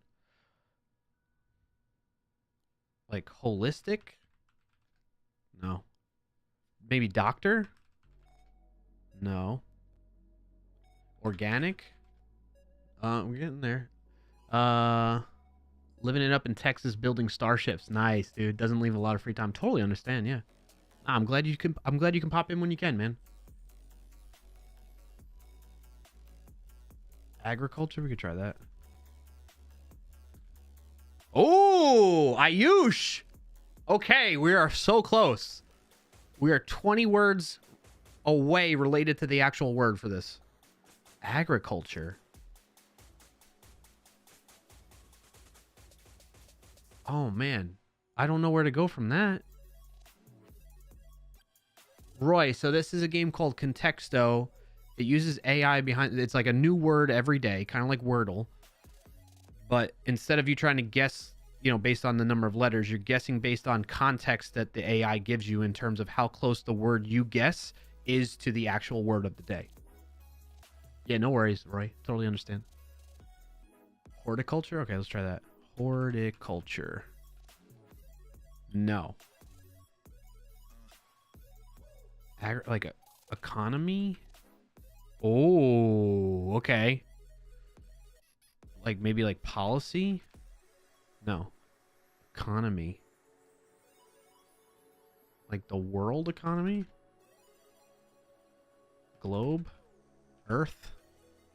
Okay, we're getting away from it then. Economic? Okay, we're still in that area.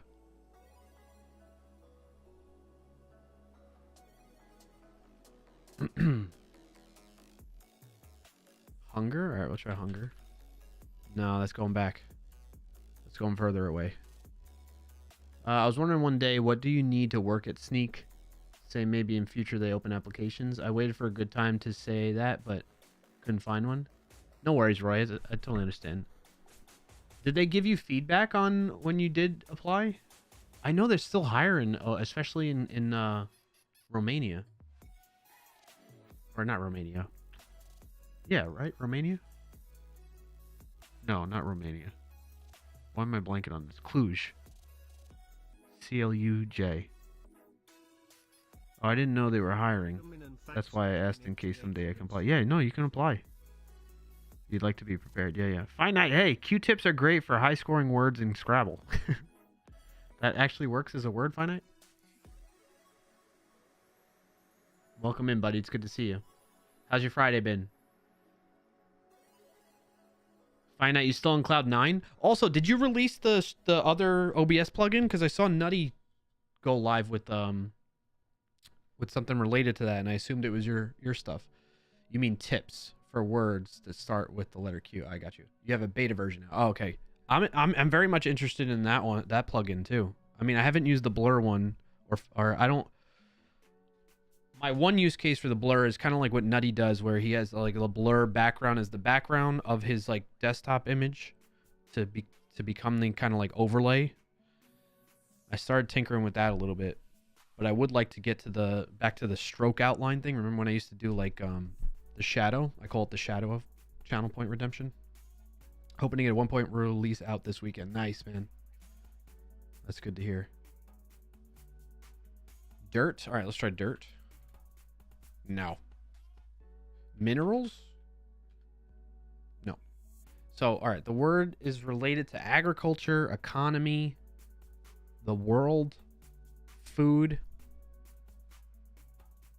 We tried hunger, right? Yeah, we already guessed that. Finance says, and yes, still in Cloud 9. It's been a blast. I'm super happy for you, man. Seems like larger concepts. Yeah, Lacerated Digits. I think you're right. Farmland. We could try farmland, Yanni. Nope. That one's getting further away. Business. Okay, Jed. Oh! Can this be names? I don't know. That's a good question. Roy says, Finite played games professionally. No, Finite makes, Finite's a software developer professionally. And also makes open source projects like OBS plugins as of late, among other things. All right, so it's really close to business. Oh, Cloud 9, I got you, Roy. No, Roy, so the Cloud 9, I don't know, maybe it's just like a American-based phrase when somebody's on Cloud 9. I don't even know why it is, but it's like a phrase that I grew up learning here in this culture. Meaning like you're just like so high up in the sky feeling type of thing, like you're so happy and proud of, you know what I mean, like of your accomplishments type of thing. That's what we mean by that. Finite's win of the week. Thank you for sharing, Finite. Finite Jr. kicked his first in-game field goal from the 20-yard line. He's been great at extra points and is kicking off for touchbacks consistently. It's been a blast watching how much fun he's having. That's awesome to hear. Congrats to you and Finite Jr. The applause sound is not working for some reason. Valcop, we did guess money. D Parvin, I'll guess globalization. Nope. And then Lacerated Digits guessing commodity. Kind of in there. Business. It's a type of business around food, like a fast food place. I don't know. Roy says, "Oh, I see. That confused me every time because the only Cloud 9 is the CS:GO." Yeah, I know what you mean. I'm familiar with them. Maybe grocery. We could try grocery. No. So it's close to business.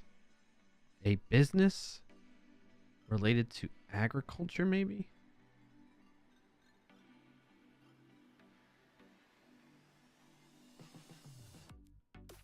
We already guessed like greenhouse, right? A butcher? Okay, let's try butcher. Nope. Perhaps another word for business? Yes. So what I don't know if this is cheating or not, but I tend to like look up synonyms. So I go synonyms. Synonyms.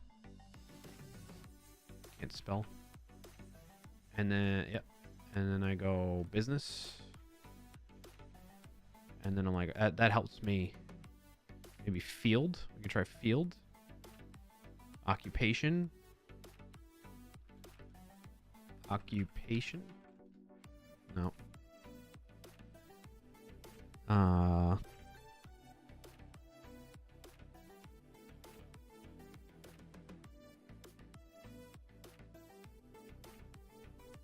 Maybe finance. An ad is about to start in 5,000. All right, we're still around that. Flower business? What is it? I don't know. Floral? No. Maybe it's like a certain type of business? Or it's like an industry. Industry? Industry! It's industry. I don't like that it doesn't tell you, like, it doesn't say, hey, you got, like, it doesn't show the word on there. You know what I mean? But we got it. It's industry. Unfortunately, there might be people in ads right now, so I'm going to keep this up. Round of applause. Yay. All right, I'm going to share that in the Discord. Again, if you'd like to join the Discord, it's !Discord, or you could just go to clarkio.com/Discord for the link there. And then we have a category under the Game Fun category. We have a Contexto channel.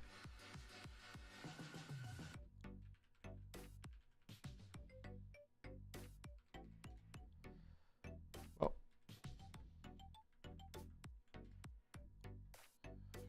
We got it in 66 guesses. Nobody else has played today from the community. But previously, Michael Jolly's played, Rugmat's played, Hopnami's played. Hopnami was the one who pointed us to this. And that's about it.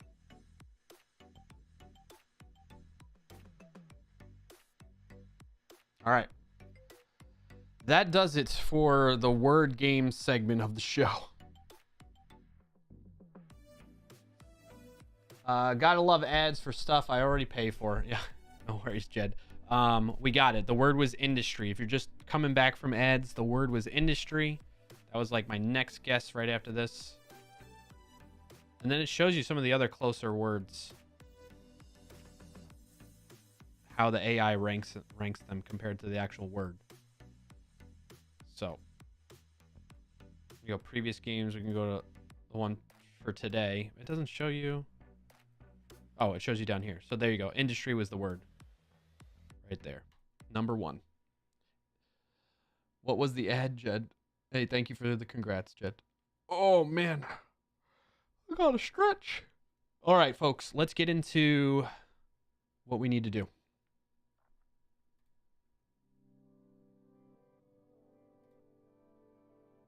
And what we're going to do now is learn more about... The first was subs for Twitch, and the second was Peacock. Nice. Nice.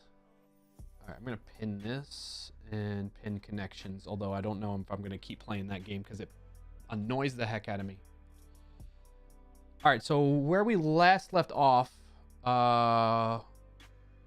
we were trying to... Let me give context. So last stream is when we started this, all right? I have a JavaScript-based project here. In particular, this is a VS Code extension, but that's not really as important for the purposes of what we're working on. It's more of we're working on trying to set up the project with our source control system, okay? So that we don't introduce things that we don't want into the actual source control, like the history of and the commits of our project, okay? And so part of that is like, I don't want to accidentally commit secrets or sensitive data in there.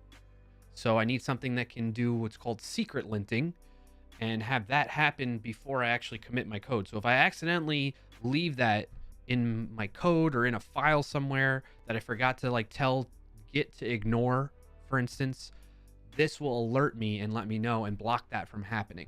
That's the idea. So I'm using a combination that we set up last week using a combination of tools that we set up last week.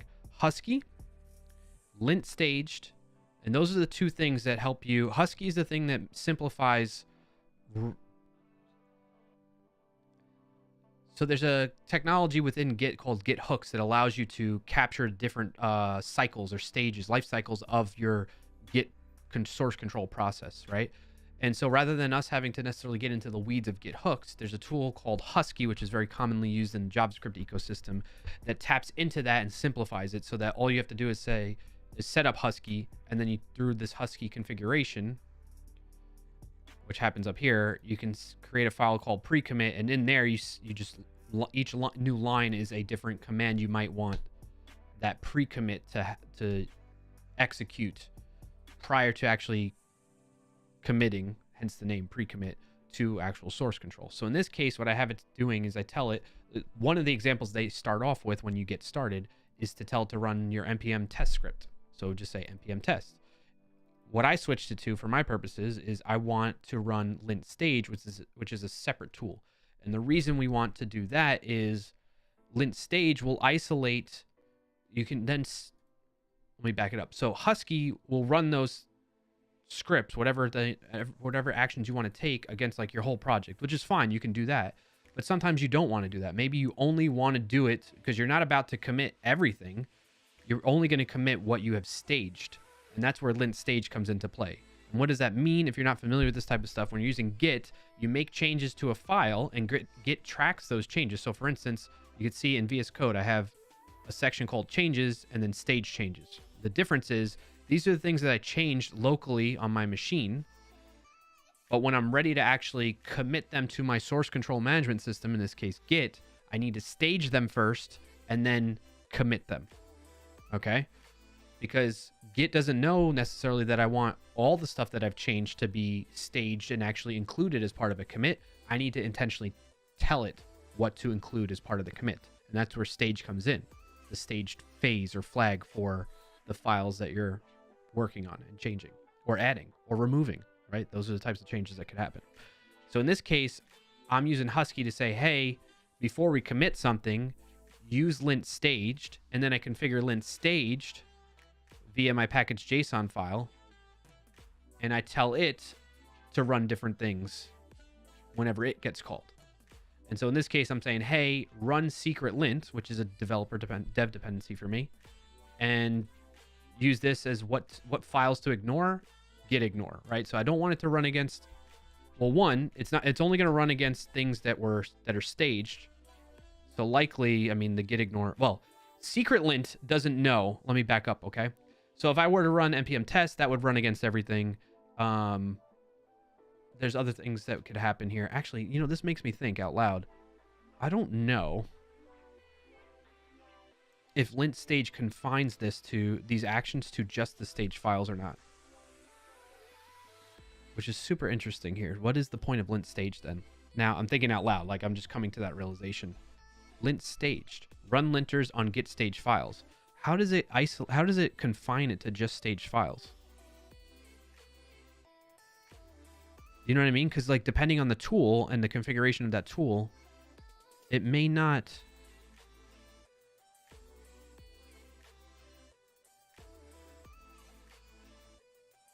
What is this asking a cinema file?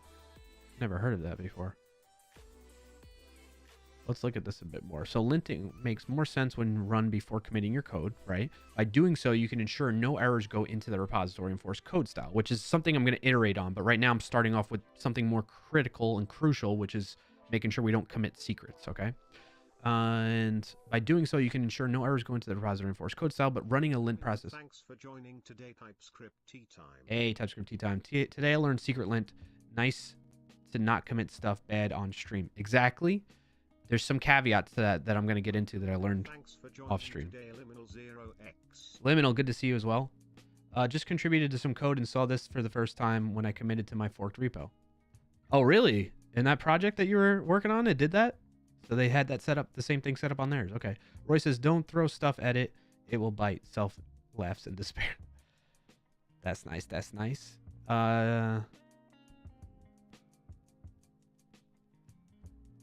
Okay. Cool. That's interesting. What a quinky dink. What a coincidence, Liminal. So what I'm trying to hash out in my mind, because again, this is something I'm learning in the moment, like over the past week or so, because I've been applying it to my work project that I have, and then exploring it more on stream, and applying it to my own open source projects. So lint stage is their whole purpose is they don't want to run these linters against everything, right? Because doing so, the like lint processes are slow when you're running against the whole project. Linting results can be irrelevant. Ultimately, you only want to lint files that will be committed. Exactly. This project contains a script that will run arbitrary shell tasks with a list of stage files as an argument, filtered by a specified glob pattern. I think I need to tap into that more because that's not something I was doing.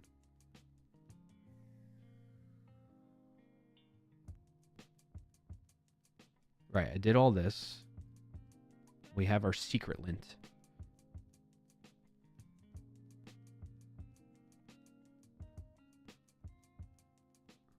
Now change a few files, git add some of them to your commit and try to git commit them. Let's see their examples. Linter arg12. Tell npx run lint stage. We don't pass a path as an argument for the runners. This is important since lint stage will do this for you. Okay. ESLint with default parameters for JSX running as a pre-commit hook.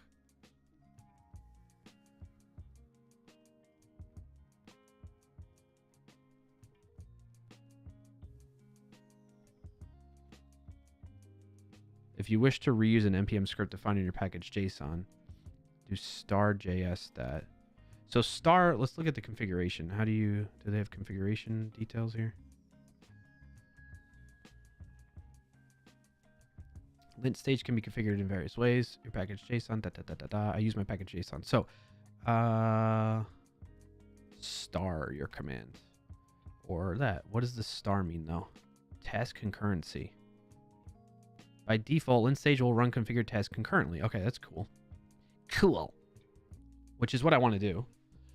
So essentially, you define in your lint stage configuration what types of files you want to run the following and the value of the command to run against. So in this case, this is saying use ESLint against any stage files that are TypeScript files, .ts. And then in this case, it's saying, hey, use prettier with the option of list different for any markdown files.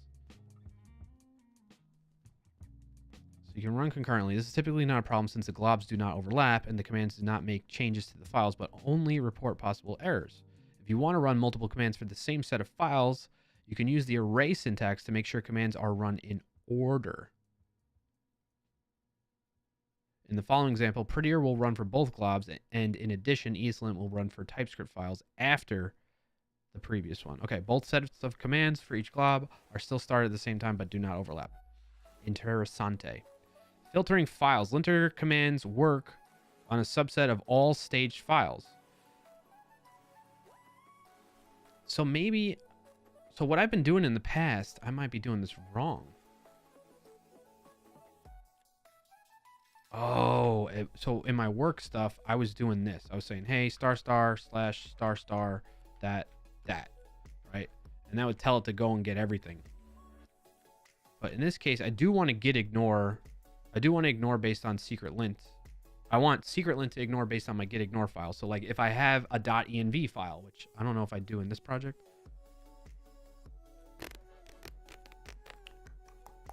I don't. But like DC cache,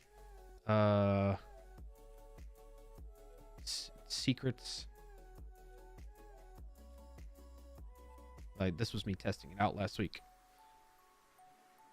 Jed says, thank you for sharing, Clark. Yeah, no worries. It was really useful. Saved myself from public shame. That's great to hear, Liminal. That's why I want to add it to like all my projects. I'm learning it for work, but I'm like, hey, let me continue learning more about the intricacies of this and apply it to my personal projects too. And it's helping me like, so things that I learned last week on stream, I started applying to my work project. You know what I mean? So it's like, I'm just, even though I'm learning on stream, it's still part of work. You know what I'm saying? It's like, it's kind of like a win-win. I feel good about it. So it's like helping me in multiple ways. A round of applause. Thank you. I don't know why it's not making the sound. Learn in both places and apply in both places. Exactly, Jed. Exactly. So I wonder, and I'm going to reference my work project over here. If I change, you know, it's funny. I just committed those changes earlier today. My package JSON. Oh, I gotta get pull. I didn't do that locally yet. All right, so now if I look, it just says secret lint */ */***. Okay, and what I did was, so something else I learned. So when we run this, do I have it in here? This is what we were running earlier. No target files. So what I was doing, I was doing it like that. We could do star like that. So this is intentionally running it against everything, right? And then one thing that I was getting annoyed about with that was it wasn't always picking up things that it should. So in this case, there's the secrets file, and it's like, hey, incoming webhook, based on that type of signature. So if we look at the secrets file, it's like, okay, it picks up that, but it's not picking up password. Like, because a lot of times you'll put in like a file like API_key equals da da da da, and then like, oh, my DB secret, or I don't know, something like that, or like my let's Twitch client secret, right? That, and then maybe I do a space and it equals da da da da da, right?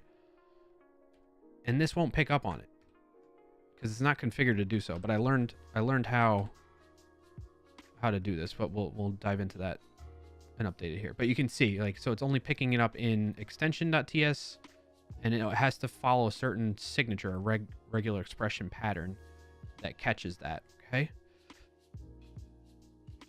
TypeScript T-Time says, didn't lint stage pass each stage file to the command anyway?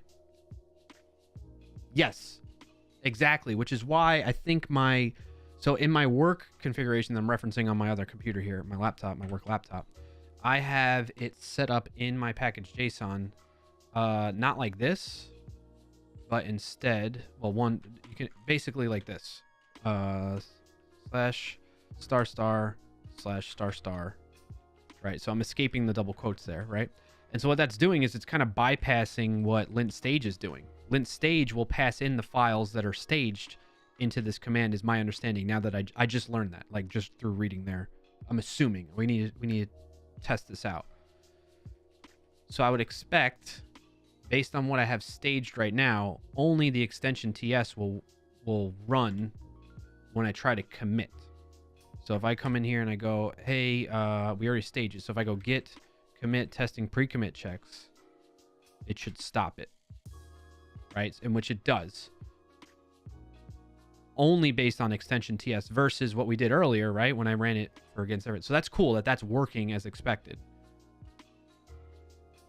right? So it picks up secrets, but secrets wasn't staged. You know what I'm saying? So now if I stage secrets, let's clear that and run this again. Round of applause. Thank you, TypeScript Tea Time. I'm just learning this now. Now it's picking up both. Okay, so I need to fix that with my work setup too. I need to get rid of the */ thing. All right, so now the next step here to catch people up on what I learned off stream from last stream is if I wanted to actually pick up on things like password equals, key equals, Twitch client secret equals, right? And there's spaces in there. I had to do some, and I'm not really good at regular expressions, but I did some regular expression foo. So there's a combination of things. I'm jumping ahead a little bit. I needed one other plugin for secret lint. So secret lint, do I have that open? That's left hook.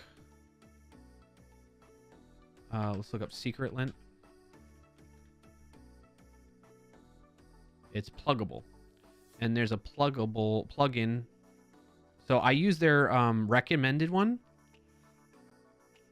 but when you look at that one, it tells you what's included as the recommended. Basically, like, think of it as like an aggregate of other rule sets to put in there. it aggregates only these ones, which is good. I want all these. Okay. However, there's another one we can add in here that's called. Thank you for the 67 long months of subscribing, official Rossi. Wow, long time since I've been on Twitch. How's it going? Oh my goodness, Rossi. One of the OG's original subs with 67 months, Rossi. Long time since you've been on Twitch. It's going well. Thank you for asking. How have you been? Have you been busy? Been occupied? Life's going good? Life keeping you off Twitch? That's a good thing. Thank you so much for that continued support, Rossi. Even being off Twitch, you're still sub to me. You da bomb. You da bomb. That's amazing. Roy Elise cares about your well-being and wants Oh, you want to stretch? All right, let's take a stretch, and then we'll jump into... All right, take a note of this real quick of where we're leaving. Me, I'm talking to myself mentally, but also you, chat, if you'd like. There's another plugin rule set that we need to add as part of Secret Lint and configure it so that it will capture and catch those secrets, passwords, keywords that are in there. All right, Roy, let's stretch. Thank you for doing that. Redeeming that. We're going to switch over to the gym scene. Folks at home, do this along with me if you like. Also, I'm glad you're here. Thank you for being here. You can do the sitting down, standing up. I'm going to sit down so you can see me on camera still. You want your arms parallel to the floor and out like this. All right. And then you're going to clasp your fingers, except your thumb. You're going to do a thumbs up, but clasp your fingers. Thanks for hitting that follow button. Appreciate that, Aldous.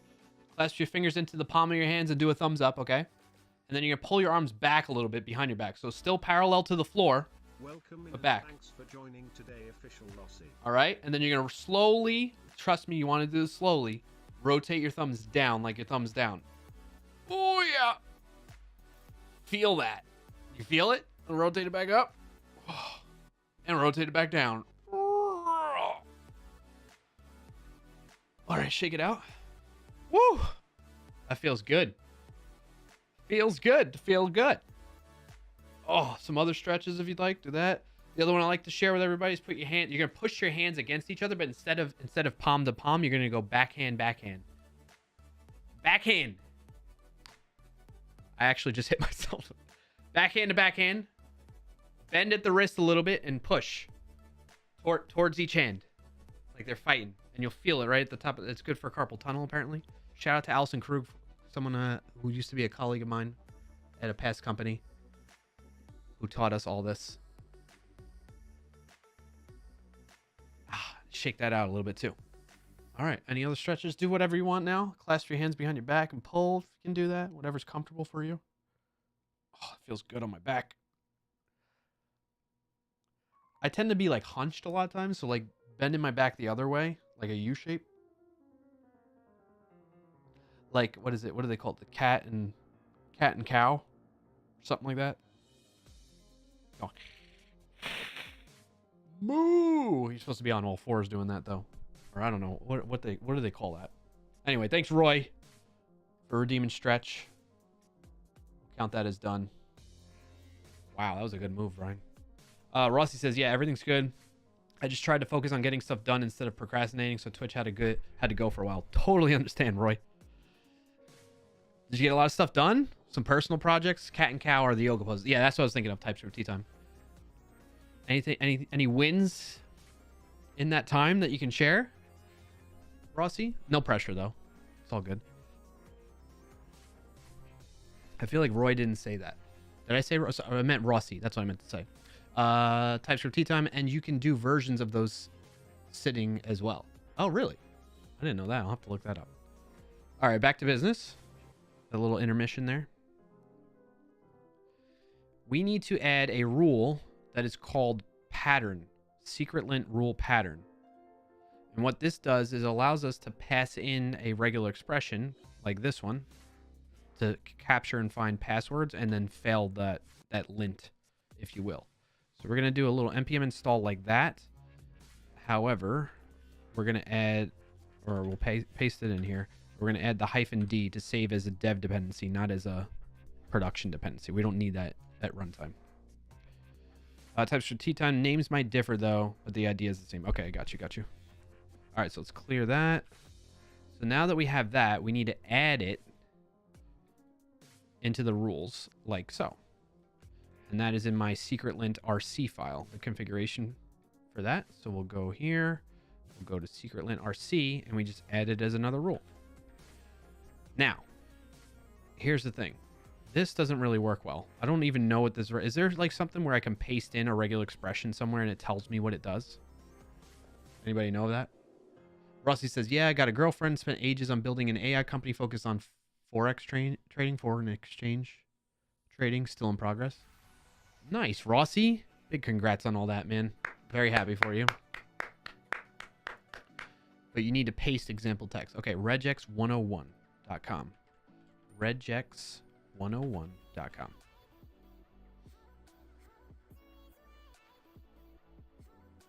That's not what I meant to pass in there. I thought I copied that. There we go.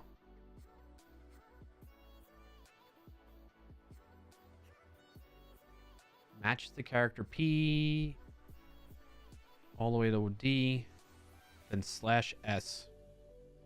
TypeScript T times. That's surprisingly few downloads per week for the secret lint plugin lib. Not great for the sneak score. True. True. In fact, did I add the key in here yet? No, I didn't. But there's a browser extension. I think I mentioned it last stream. I've yet to install it or set it up for this browser profile, or actually on this computer, honestly. I have it on my host. Right now I'm remoted into my old computer. But on my computer I'm remoting from, I have it set up, and my work computer. But another way you can go about doing this is you could just say remove npm.js and go sneak.io/advisor. And that should... Nope. Okay. I thought it was that. Oh, because it's npm-package, not just package. That'd be cool if they switch it to be just package, but it has to be npm because they do other ecosystems. The score is pretty good though. Secret lint rule pattern 85 out of 100, and if we do, let's just do secret lint, they all have fairly high scores. They're in the green at least. That makes me happy, you know. And a lot of times you can take some of this with a grain of salt, like popularity being small. I mean, think about how many, it's just a matter of like, not a lot of people know about it, right? I didn't know about it before this week, but think about how long it's been around. At least since 2022. You know, I mean, we could look at like the first commit ever somewhere, but just, you know, I use this as a guide, but I mean, the big part is the security aspect of it. And then some of this, like, are they actively working on it? It doesn't necessarily have to be popular for me to use it. The one in the repo I mentioned was called Lint Stage. Is that the one that you're talking about? Lint Staged? You want to check that one? Lint Stage 91 out of 100. That's great because it's no known security issues in the latest version. At least popularity is key ecosystem project. You'll love to see that. That's, oh my gosh, look at that. 3.2 million weekly downloads. It goes to show you that people know about linting staged files, but they don't think about linting for secrets and stuff like that they don't want to check in by accident. So this is like it's kind of like a balancing act that I have, because I use Sneak as well. And there's Sneak Code, which has a free tier to it. And this is not me trying to sell you all on this. Like, I'm just telling you because of what I use. Like, even if I wasn't working here, I was using Sneak. And that's part of the reason why I applied to join here. Do I not have it set up on here though? I don't. Well, that's no bueno. Oh, maybe in my stable VS Code I have it set up. This is the problem when you're jumping around from computer to computer so much. I don't necessarily do a good job of like packaging up all the things that I know, like dot files and stuff like that, and being able to move them from one machine to the next very easily.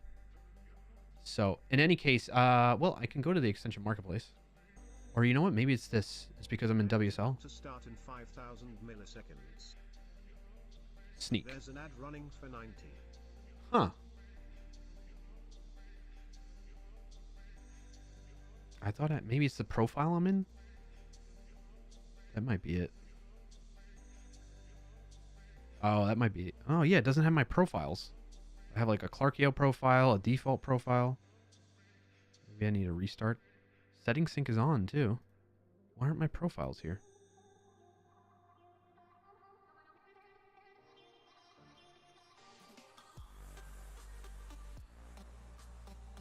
Welcome to Sneak.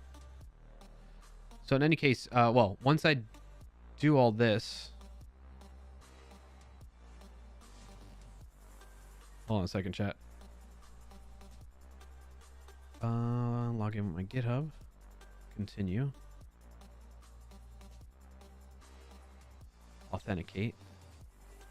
I hide it just in case I don't want anything to be revealed. All right, so it says your account has been authenticated. Sneak is now ready to be used. So I come back over here. I don't know why that happened, but it's showing, look, no open source security vulnerabilities found, any configuration issues found, and then I need to enable Sneak code and start analyzing. I click on that. And the reason why they ask you to enable it is like a feature that you got to tick on. So what Sneak code does, that's code quality, code security, I'm good. What this would do though is if I, in my code, if I were to say like, hey, const API key equals and I save that, Sneak code should pick that up. Scanning for vulnerabilities. And it should say hard-coded secret. Oh, it's not. API secret.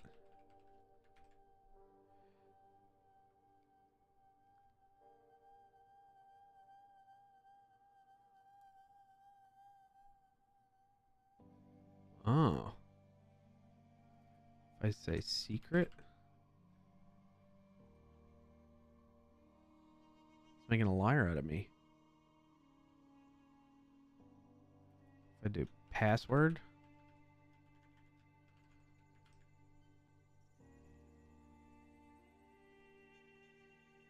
It should come up as, there we go. Do not hard code passwords. How is it? But you can see the inconsistencies here between even, you know, major security tools that, like, it's hard for them to tell. I feel like they should be able to with Sneak code though. Secret key.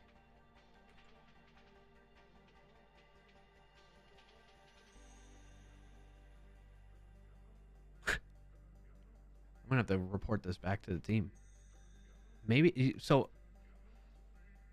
I'm kind of stumped, honestly, because normally it would, I believe it would pick up on this, but only if I name it password, I guess.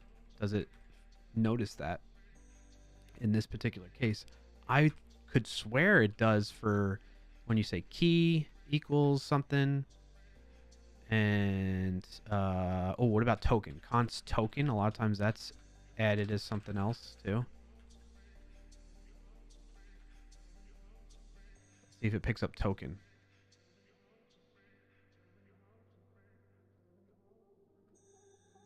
It looks like it's just this one. Password. Okay.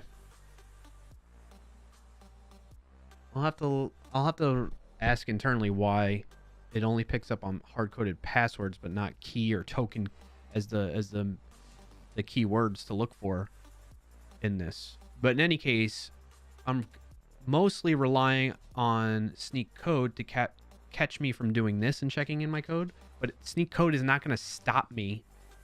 It's not going to like block the commit. Although this gives me the idea. I wonder if there's a way I can configure it in the pre-commit to use Sneak code results to stop me from making my commits. That is something to take note. I'm going to take note to myself internally at work.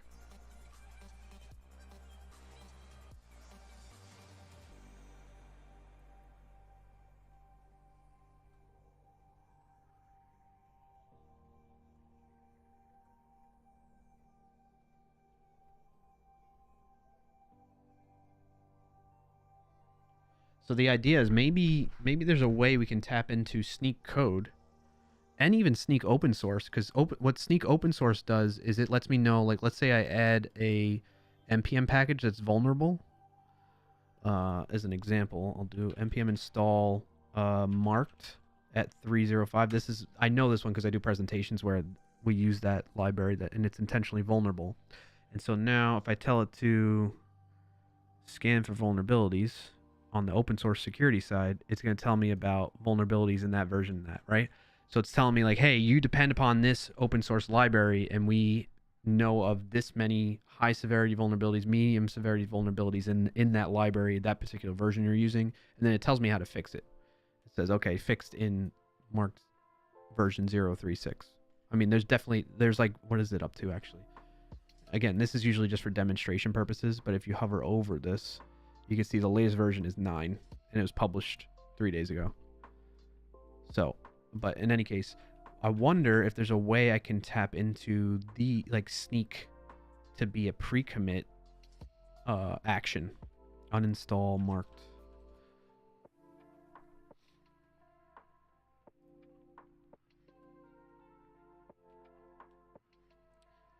Liminal says that's exactly what popped into my head as the idea hit you, twinsies. That's awesome to hear, Liminal. Maybe you have to use the variable private key. Yeah, but you notice how like secret wasn't I wasn't using the secret or password rather, and it still picks that up. Use of hard-coded credentials. I wonder if there's a way in the Sneak, I know we're going down a rabbit hole now, but like Sneak docs, hard-coded. Actually, does this link to the docs?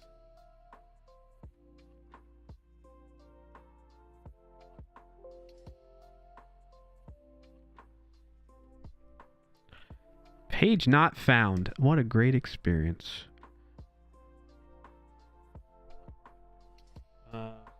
Gathering lots of feedback.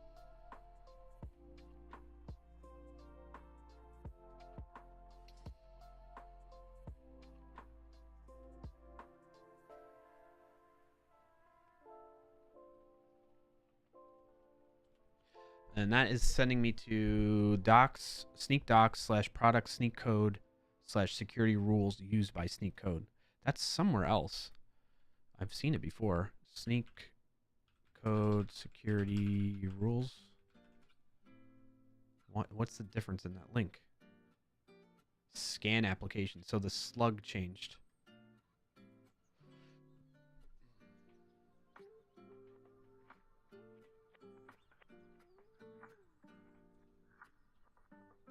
So where were we before?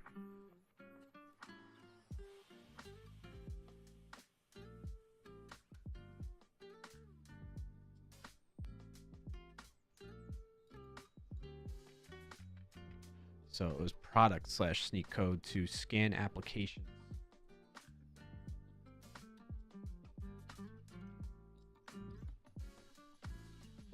That's interesting. All right. Anyway,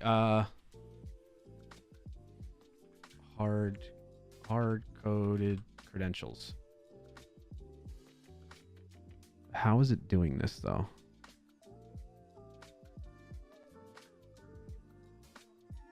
Supported languages, JavaScript, TypeScript, yeah. CWE. I don't know how they're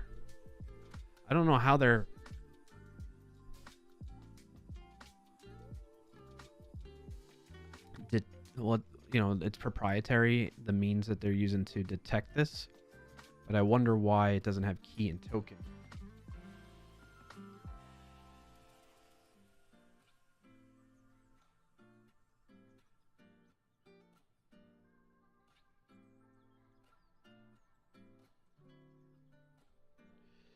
Maybe because password is definitely like something sensitive, but key or token could possibly not be something sensitive. So an example, like with my work project. All right, let's get back to where we were going with this. Okay, I know I got off track here. Man,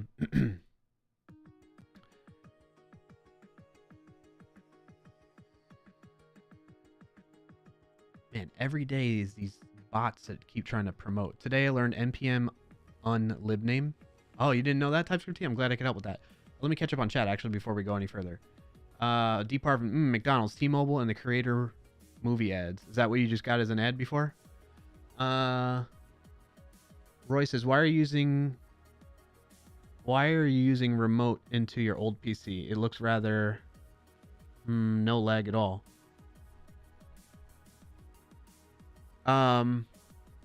Because I don't, let me put it this way. This new PC I got, I don't want to pollute it with all my development stuff. And I want to just use my old PC as my development machine and like have containers on it, Windows subsystem for Linux, all the development tools that I use and stuff like that. And I don't want to pollute this new one with all of that. Even though it's capable of it, I want to keep it as clean as possible so that it doesn't get as sluggish as quickly. Because the more I add to it, the more purposes I use this machine for beyond streaming and gaming, to be honest with you. The more it's going to end up like the old computer that, lasted a while, but I feel like I can elongate the lifespan of it by doing that. I mean, at some point, I imagine I might give in on that. But the way tools are evolving to this point in time, between like code spaces and VS Code, like VS Code Server is an option, which I could set up my old PC is like that. VS Code Dev in the browser and other tools that are like that, like Gitpod and Coder, and there's another one I feel like I'm blanking on, Stack Blitz, which is like strictly in the browser completely. Those types of things are great, and like there's more of that stuff evolving. Now, the one little caveat to that is like I can't really build a VS Code extension in the browser that I'm aware of. Like, how do I run and debug that? I need it to open up another window for the extension development host. For those of you that have been here when I've been working on this like extension as an example. So think like a thick client type of application, like a Windows app. I mean, obviously, I probably wouldn't necessarily use VS Code if I was doing something like that. Maybe I would if I'm using Electron, but again, I can't run and debug that in the browser necessarily that I'm aware of to get the same experience, the raw experience of like running that app on an operating system natively. So, anyway, I hope that answers your question, Roy. Liminal says, maybe you have to use the variable private key. I think I answered that already. Add a few dots in the key, maybe? In here, you think?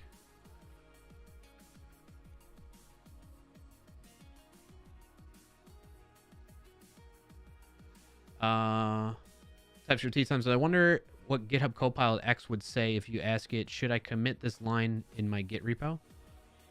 Yeah, I wonder. I don't have GitHub X. Did that come out yet, or did it get opened up more? I think I'm on the wait list for it. Liminal says, that's exactly what popped into my head at the same time. Read that already. And then today I learned npm uninstall libname. Roy says, well, I asked what you're using, not why.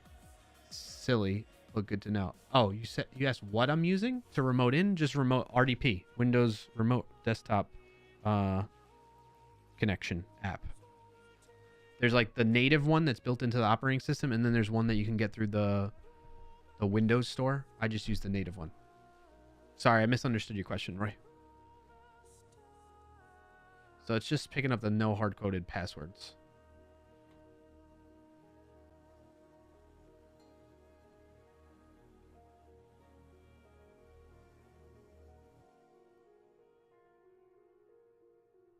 Interesting.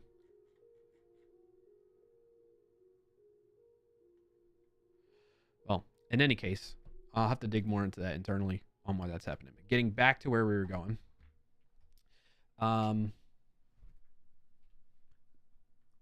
That's where coming into adding this plugin for secretlint, which is the secretlint rule pattern, you can define regular expression patterns that get applied across the entire contents of the files that you're scanning with this. And then it will alert you and block the commit from happening if it detects, if any of these patterns find a match. So in this case, this password one is not necessarily, I don't even know what it's doing, to be honest with you. And I had to change it for my one for work. So let me bring that. So what did I do? So for the passwords pattern, what I did there is I said slash, and then I said password.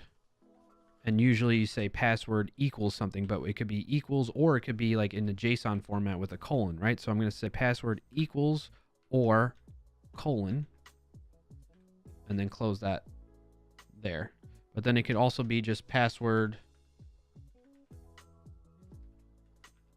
and a space equals space, and then we close out that grouping there. So all that says is like group these together as a possible match in that regard. And then the other way people might write this is, so we'll say or, and we'll do another grouping. People might say pass, and that could be equals, or maybe there's a colon before that. And those of you that are better with regular expressions, you know, keep me honest here if I'm getting off track with this, or you spot something that might be a better way to approach this. Pass space equals space. So that was the one way. And then I do slash for global, and then case insensitive. So now if I have secrets in there, let's see if this picks that up. So if I go, oh, well, one, let's add that. What did I change in pre-commit here? Oh, that's okay. So we say git commit again.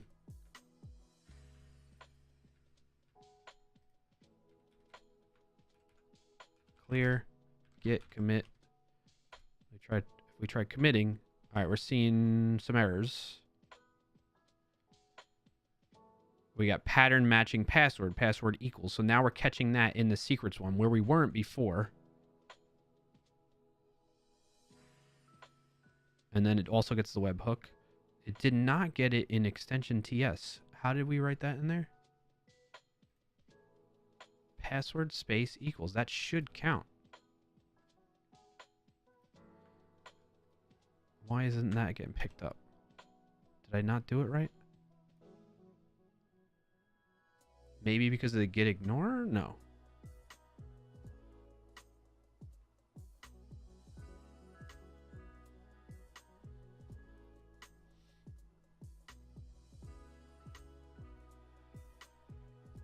Where's that regex 101? Oops. Let's put this in here. And then my regex pattern that I'm using, which is this. Oh, I didn't mean to do that.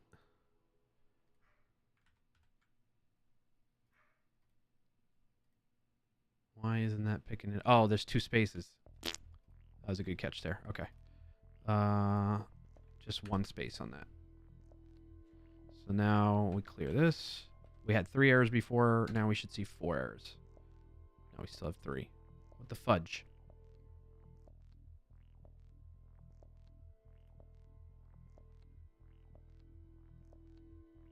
It should find that in extension.ts. Why not? Clear. Git commit. Why is it only finding 3 errors still? I mean, instead of space equals, comma, for those who don't care of formats and would add a lot of spaces to a line code, it may be better to do password /s plus equals. Or you can even remove password equals in one swoop with that, and then you combine your equals, comma thing into there. Oh, let me see what you're talking about. Let me try this. So you're saying instead of doing this one,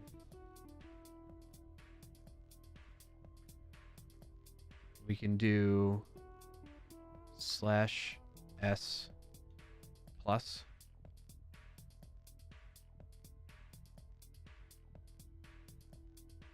And that way, if I have something like pass equals da da da da, and I should probably do that for this one too, right? /s plus, and then I can get rid of this one. It would be nice to have it optional. So, oh, okay. So put it in parentheses grouping like that. Okay.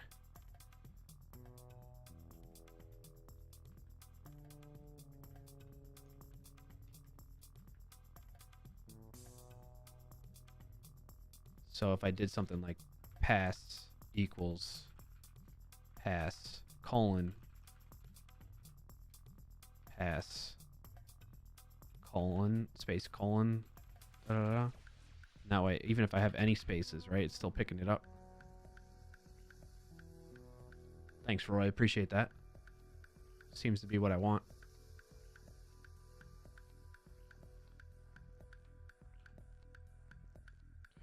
So let's change this out to be like that.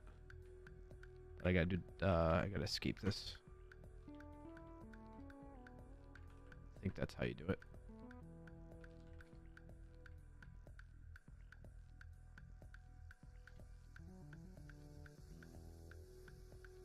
Weird that it's not picking that up.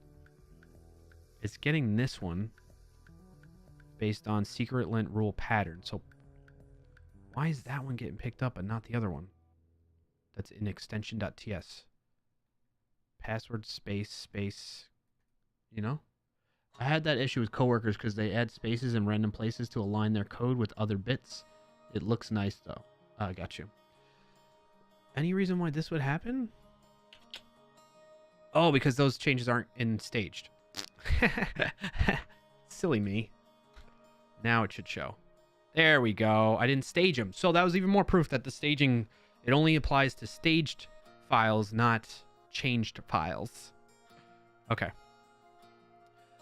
All right, so that's good. So now we need to do the same thing for key and token, essentially. Now, the one downside for this, so this should be just key. So what did I do on this? Yeah, just do key. We don't need this added piece. So that way, if I do, actually, if I do any of this, and we say this is key, key, key, key, and then I want this as well, but with spaces, lots of spaces in there. That way we test that too. Okay, that works. Excellent. Thank you, Roy, for helping with this.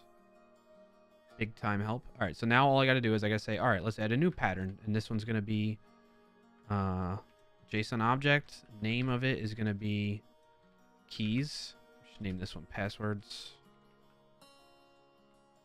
Say no passwords. No keys. Comma pattern. It's going to be as follows. That /GI colon, and then we just got to escape the S there. And now come down here and try to commit again. You should see we don't have the key showing up. That's nice. That's nice. Yes. Why isn't key now showing up? We have key space colon. It's in staged.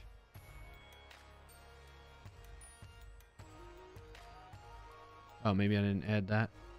Might have to add it too. There we go. All right. So anytime I change the secret lint stuff, that has to be committed essentially, or staged at least, so that those changes show up. All right. Now we're seeing key. Y'all see me learn live right in front of you. Found matching, no keys. Found matching, no passwords. Password. No keys. Maybe we call it sensitive key? I don't know. I don't know if no key is a good name for it, but you get the idea. All right, so then we want token as well. So we'll go in here. We'll just copy pasta now, and we'll rename to no tokens. And we'll say token. Roy says, sorry, I went too far with backseating, but seeing that long of a regex makes it interesting to edit later. Instead of having entire same regex like you have in password and pass, you can do that. I don't mind you backseating, by the way, Roy. I welcome it. As long as you're not like pushy about it, and you're not, you never really are. So you're saying I can change this one up to be password or pass. Oh. Or pass. Parentheses. Parentheses question that. And then I can get rid of all this. That does shorten it up nicely. I like that. Do I have that right? Let's double check. Parentheses around password or pass.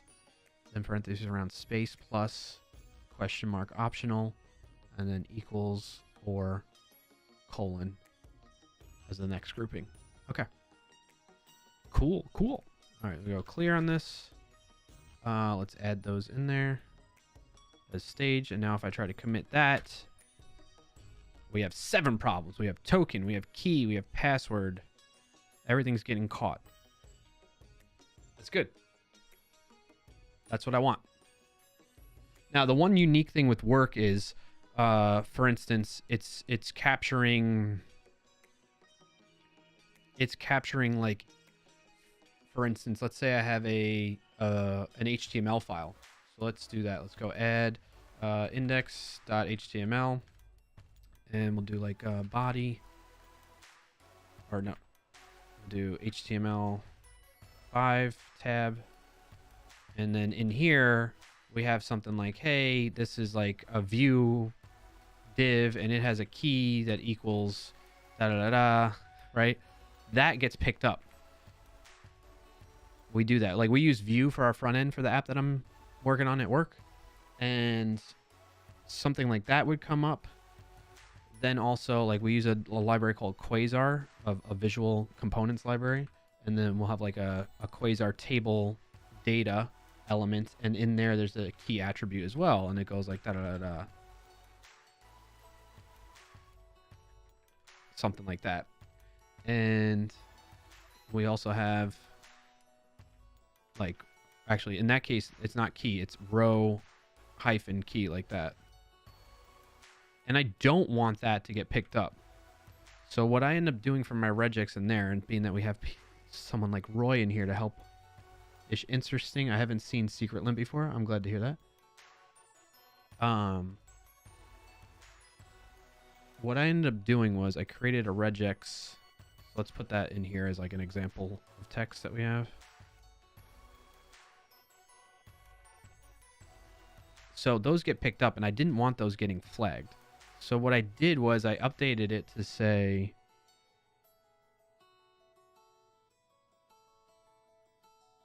oh, and there's another option too. So like in Vue, you can also do like, hey, div colon key equals da da da da, like that. So what I did was I added at the beginning of this question mark, and let me know if this is right, Roy, if you don't mind, like that. So that avoids this colon key. That doesn't count. So you notice it's not getting selected anymore. Where it's like a look ahead, right? Or a look behind. No, that one's a look ahead maybe. Then for the row one, I went like this, question mark row hyphen, oh, question mark less than exclamation point row hyphen, which got rid of this one being selected now. And then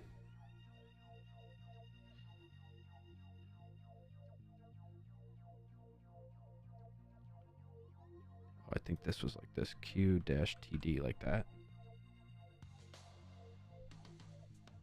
So I did this. Another group, which is question mark less than exclamation point, and then Q-TD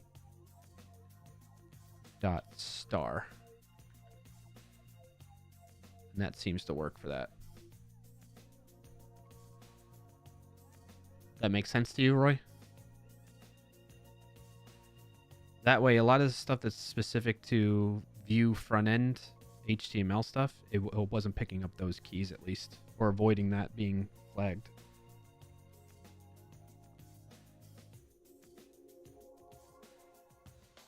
But what that did was it's causing the rest of this not to get selected now. Why is that? So instead of this, I'm gonna cut that out and put it in here for now. What I end up doing, why is it oh, pattern error.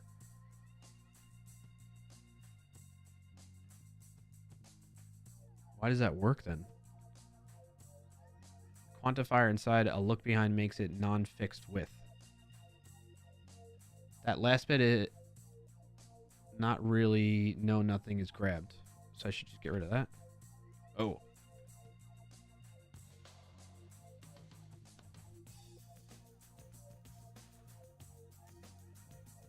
What would be in order to avoid selecting this one? What should I do? Then I must have that wrong then in my work one here.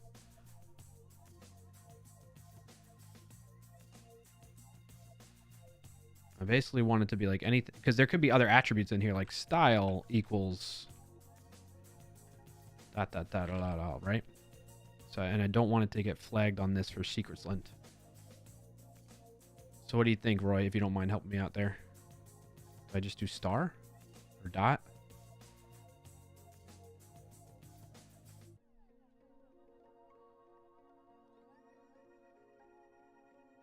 Is there a helper here that I can look at? Is about to start in 5,000 milliseconds.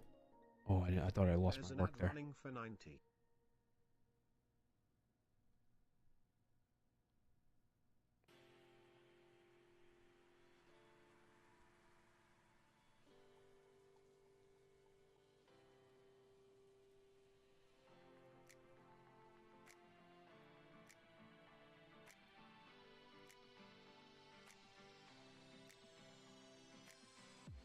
Thank you, Clarkio, for the tier 1 gift sub to Roy Lisi. Yeah, no problem, bot.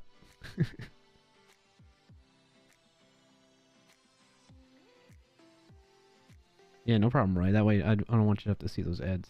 Plus, you've been super helpful, so I feel like it's my way of paying back to you a little bit. Just a little gesture.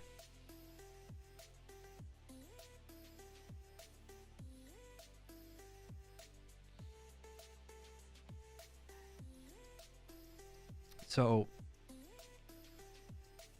yeah, there could be all kinds of things that are, you know, maybe this style isn't actually here, that attribute. Maybe it goes after the key sometimes. You know, it depends on the developer.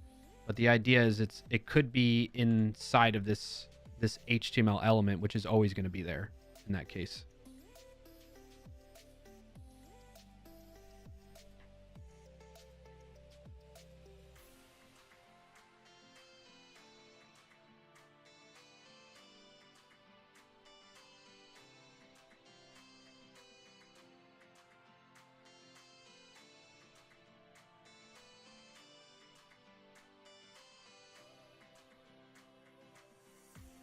Sorry, I was checking on work stuff. What the heck? Oh, I must have hit F1 by accident. You can use that now, yeah. About ads. I don't see ads. I live in a country where Twitch doesn't send any. Oh, well, either way. If you did, now you would no longer see ads, for one. And two, yeah, you get those emotes. So do you...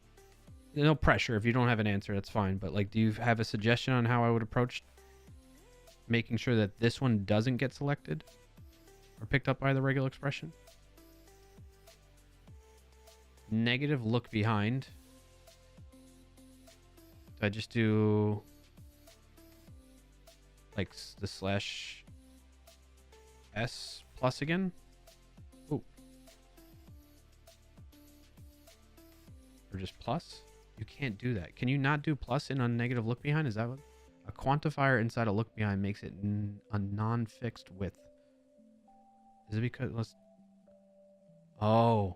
In JavaScript, it's allowed.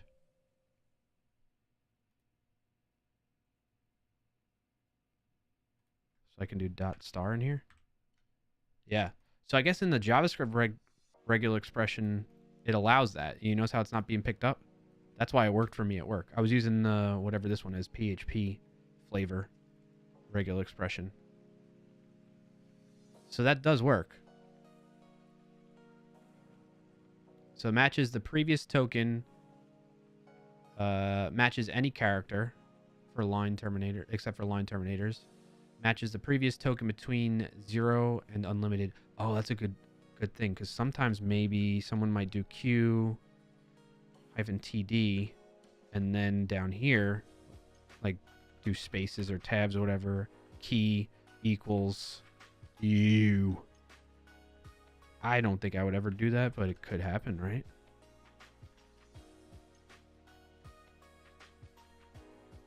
As like a style, you know? In this case, you can do less than period star instead of Q -TD, so it removes any HTML. Like that.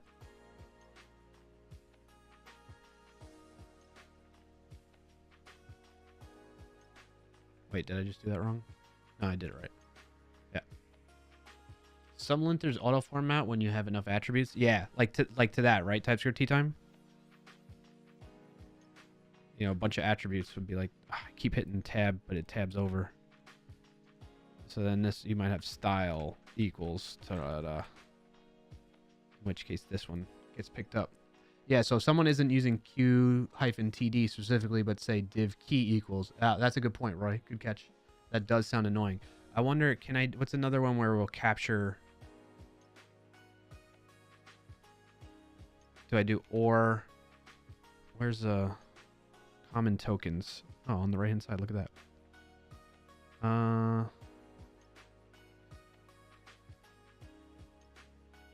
Any digit, any non-digit.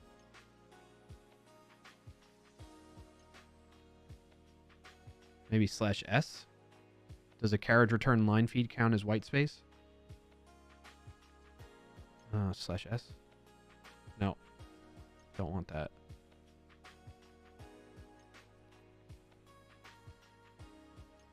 /n.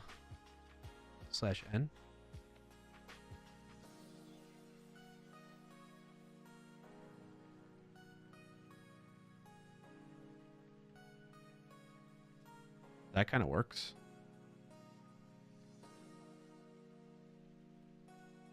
So in parentheses, that capturing group, any character except for line terminators or a new line character. Yeah, but what if key is under style and not right behind? Oh, shoot, you're right. So if we do that, who knew this? What this stream was going to be about today? That seems to work.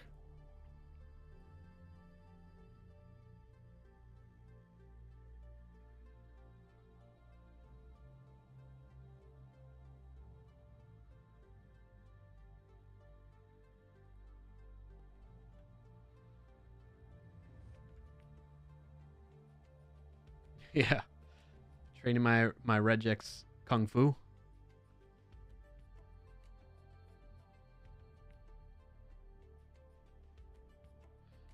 Type key equals anything under the QTD completely, like last line. Q-TD key space equals anything. Like that.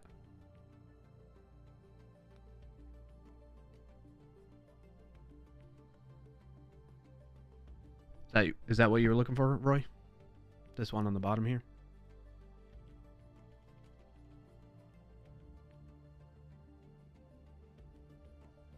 Like, no, without the QTD, just normal key because I think it won't grab it at all after the QTD. Oh. Oh, yeah, so if I do like div. That's good. I don't want it to, right?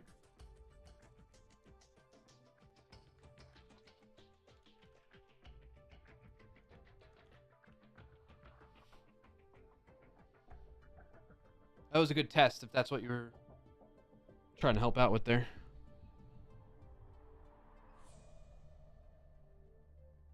All right, I think we got a good regex here. I'm going to have to copy this over to work, actually.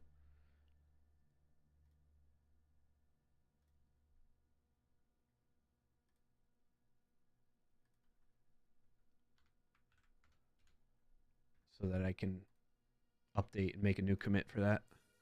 As well as make sure to remove the quote, double quotes, */ ****.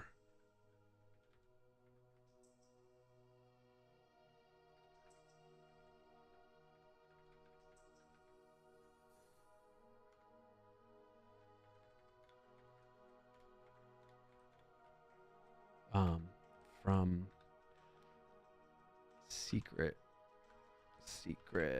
lint command with lint staged, so it only runs against staged file changes. Okay. Took note of that. Roy says, no. What I mean is, even if it's a valid error after the Q-TD is mentioned once, it won't grab any keys. Oh, if I do like key equals. Thank you for the follow. Oh, Tiger Pleb. that's not good. Hey, thank you for the follow, Tiger Pleb. Appreciate you. So even if it's a key you want to select, it won't select it after that. Oh, okay. Shoot. Is it because of this star, probably? Yep. Oh.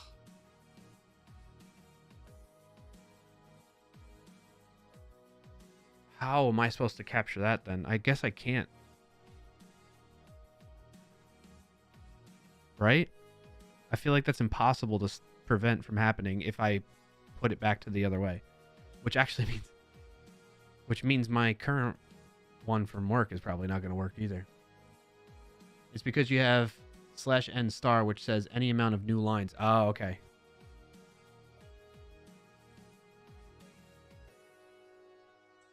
Schnikes, Batman. How do I say any amount of new lines, but not after key? Not after the key. You know what I mean?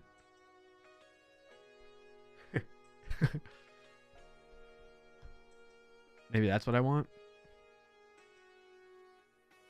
Or I guess, you know what I could do is maybe if I find, maybe a better way to do this is if I find a key within these characters, the less than and greater than, because that will always be the case, right? That's probably a better way to approach this.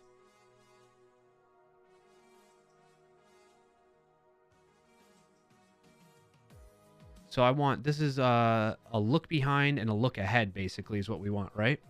So what if I do, can I combine, how do you do like end?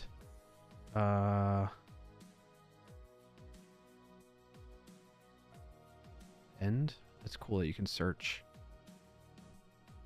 Between 3 and 6 of A? No. Because like or is like that, right? I'm in the way probably on screen. You see what I'm looking at? They have this little toolbox over here, quick reference. This site's awesome.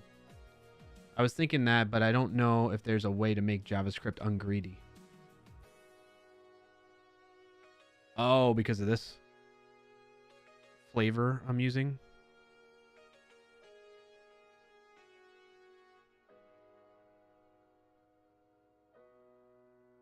Yeah.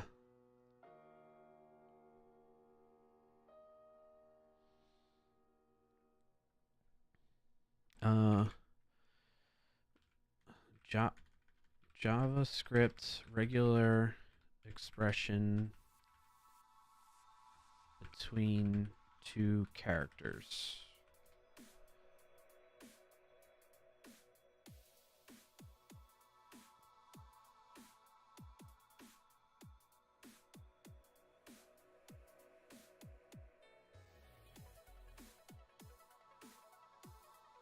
All right.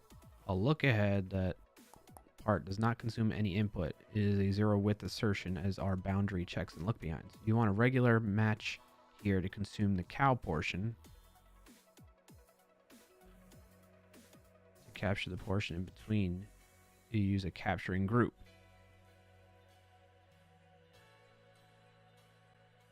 So maybe I do... Maybe I get rid of this.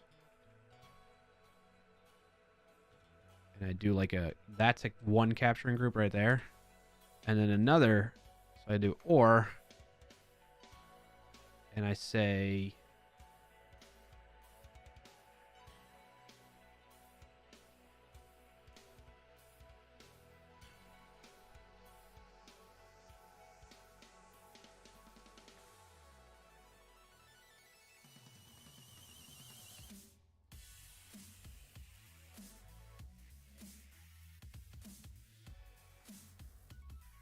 this. That's in the middle. And then it has this. And Like that. Oh, kinda. No, not kinda. Still getting these. Yeah, JavaScript in general. So even if you change it here in your script, it would have that issue, you think?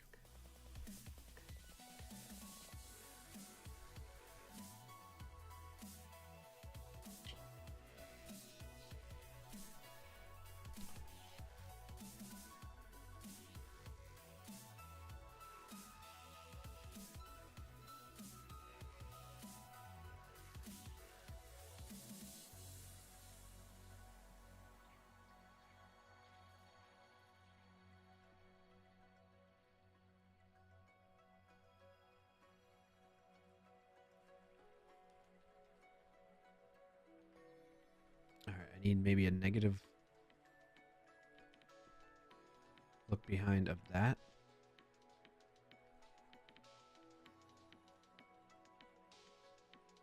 Oops. And then a negative look ahead.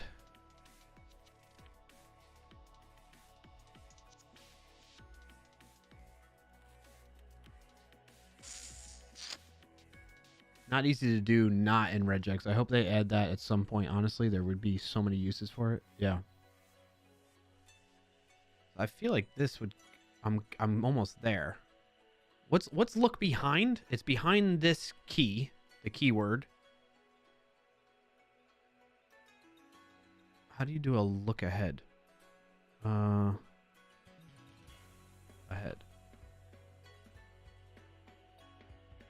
Question, exclamation point.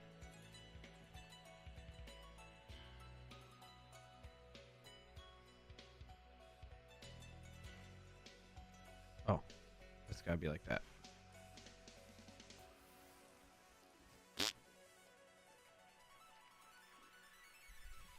Well, in any case, I'm kind of close. Let me update this though with what I sent to for my work stuff.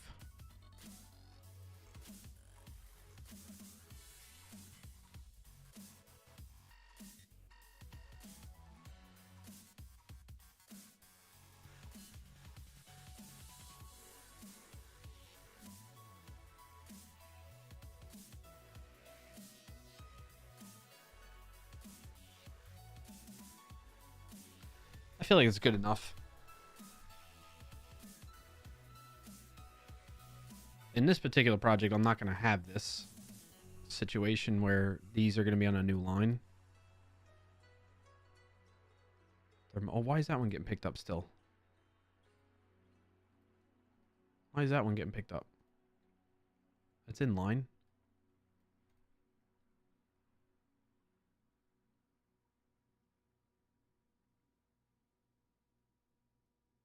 No. Could you also paste that here? I'm following along. Okay, sure.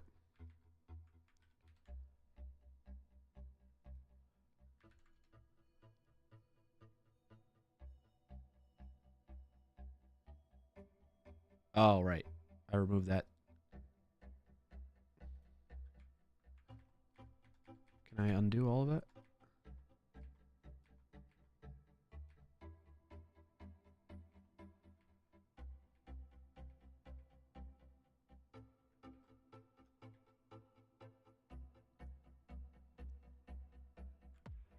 I think that's the best I can do.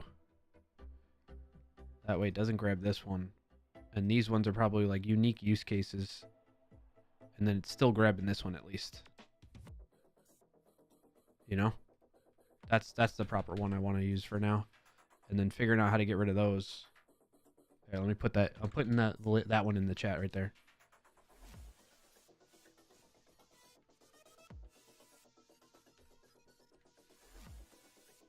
All right. I think that's good enough. Let's put that in here. This is for the key one.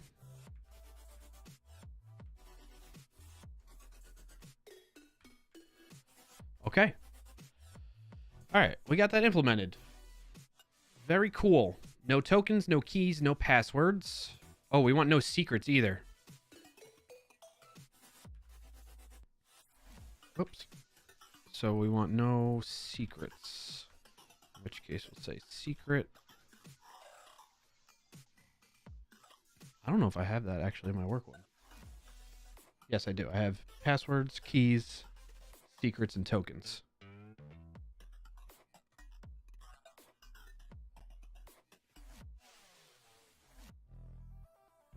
Cool. Just got a text. Family made it to their destination. All right. With that in mind, I think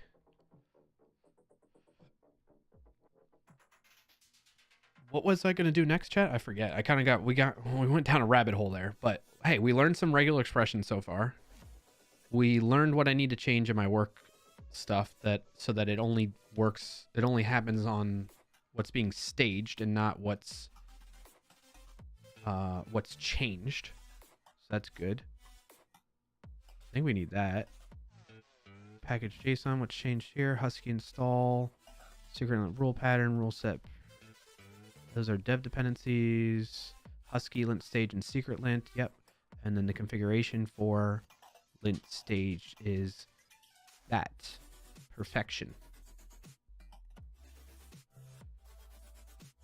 We did it. So I can add package JSON, package lock, and let's see if we can commit now.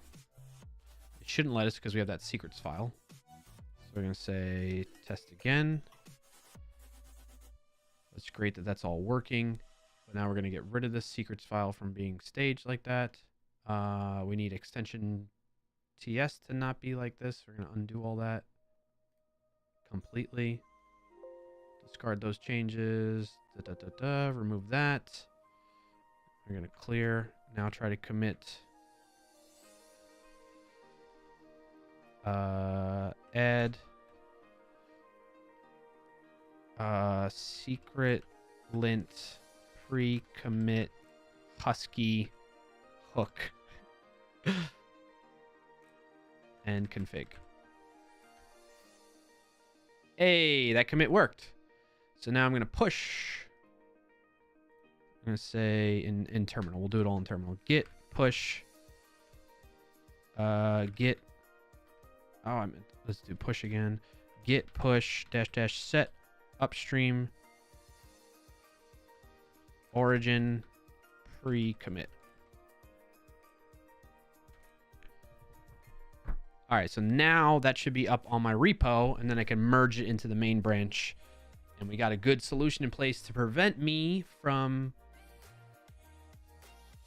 pushing up secrets into my project by accidente. I think we have a complete solution now. How do you feel, chat? And I need to update work now. Thanks to what we learned here. So that's good. Good old regex. Regex Areno.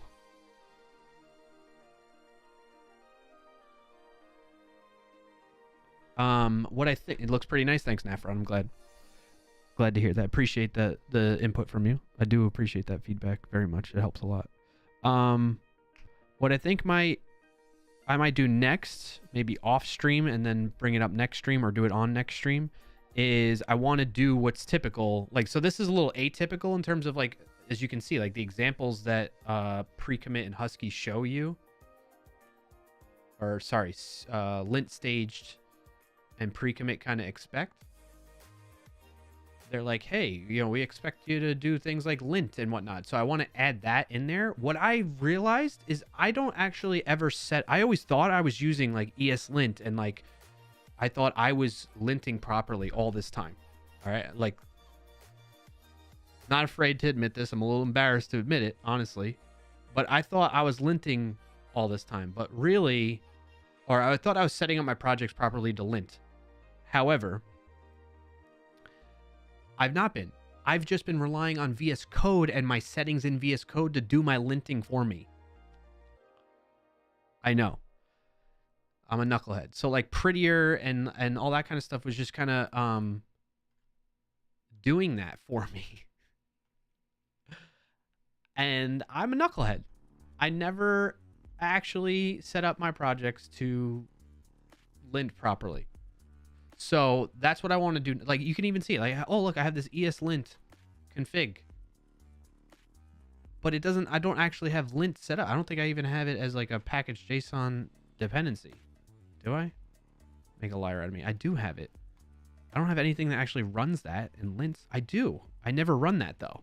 Let's run it right now, actually, just to clear npm npm run lint. Look at all those problems. Why doesn't VS Code tell me about these? So I think what I need to do, what I want to do, is learn how to get this to be more in my face while I'm developing in two ways. This way, like through npm scripts, but then also through VS Code so that it will report that. Because I think, I don't know what the configuration is that I might be missing or that's needed in order for this to happen. Maybe it's something simple and quick. You know, I'll figure that out. But for the sake of time and knowing that I'm gonna have to go pick up my baby kiddo soon, I don't want to get too deep into the weeds on that, because with my luck, even though I think it's gonna be something quick, it'll take long, and then my kid's gonna be stuck on a Friday, end of day Friday at daycare longer than she needs to be. So I don't want to do that to her. So I'm gonna call it there, chat. Alrighty. So to wrap things up, we had a lot of fun today. I had a lot of fun. I hope you did too. Let me know in chat. If you tuned in this long and you've been here, if you've been lurking, one, I appreciate you. Thank you for your lurk. If you've been chatting with me, I appreciate that a ton. It means a lot. I love connecting with everybody and talking with people, talking shop about stuff, even if we're just talking about anything, really. So thank you for being here and chatting with me. Those of you that, you know who you are. And those of you that have been lurking, I don't know who you are, but I appreciate you too. So thank you for that. But if you made it this far and you haven't been following already on Twitch, be sure to follow. If you're watching on YouTube, be sure to subscribe to the channel so you can get up to date on the next streams that are coming up. Speaking of which, next stream is going to be next Friday. It's once a week, every Friday. Follow Q_Mia1. Hey, thank you, Mia. I'm glad I remind people of that. Because like if you made it this far into the stream, you probably are interested in like what we're doing, so you want to make sure you stay on top of that. And following on Twitch will help make sure of that. Subscribing on YouTube will as well. I don't post a lot of videos on YouTube, but I do stream over there as a way of archiving my streams for reference later and that type of thing. So if anybody's interested in that type of stuff. But next stream will be Friday, September 29th. Wow, we're almost in October. Next week's the last week of September. Friday, September 29th at 12:30 p.m. Eastern time. So mark your calendars. Be here or be square. I don't know. Be here and be square. But yeah, I appreciate you all. To recap what we learned today from the technical portion, lint staged will, it will pass in the staged files to whatever commands you tell it to run when it gets invoked. So don't try to tell your stuff that you normally would pass. Like, so in this case, I'm using secret lint. I thought I had to pass in the path, like, you know, when I'm running it manually myself, not as a pre-commit action, but as my own command line action, I pass in the path of the files that I want secret lint to scan. That was a mistake.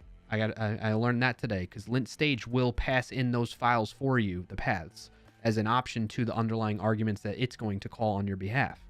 So we learned that.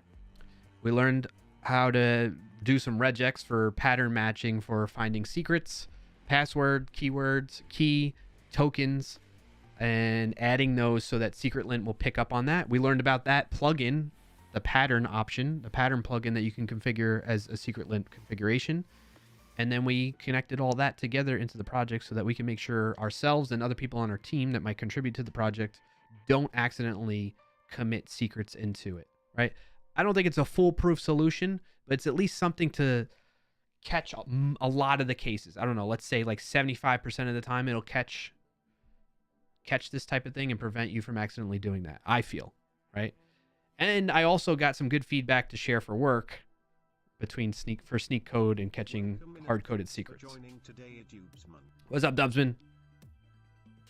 Q-tips, yes. Roy says, I might start using secret lint. That's for sure. I'm glad to hear that. I'm glad I could help out with that. Nafron says, really interesting. I'm looking at pre-commit and CI to make Really my life thinks easier. You look dehydrated and wants you to drink some water. Thank you, Roy. Okay, I'm gonna mark that as complete. So overall, I'm proud of. Wants to have a staring contest with you. Okay, you ready? Do I have the right scene for this?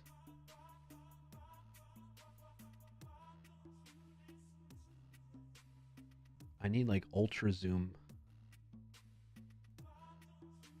All right, you ready? Set the timer. 3. Let me get all my blinks out. 3, 2. Is my face centered? All right, I gotta fix this so that I'm centered. Hold on.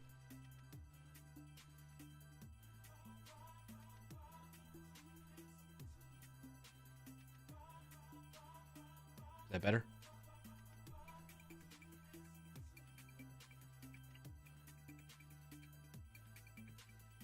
I think that's better. Okay, here we go. We can see how well you clean them ears with those Q-tips. Yeah. All right, ready? Here we go. Let's see how... We need a timer. Somebody time me. Okay? Ready? Go.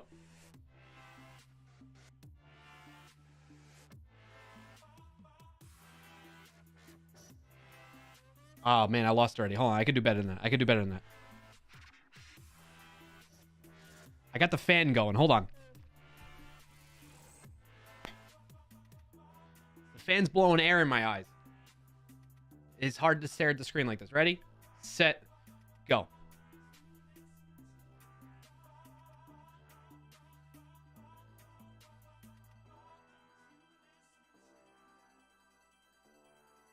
Imagine tuning into the stream right now for the first time ever.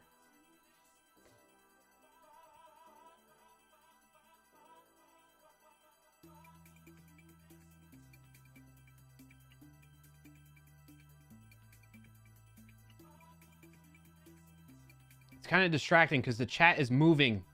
I can't just look at the camera lens and stare. Stop chatting. You're gonna mess me up if you keep... Don't do it. Somebody timing this?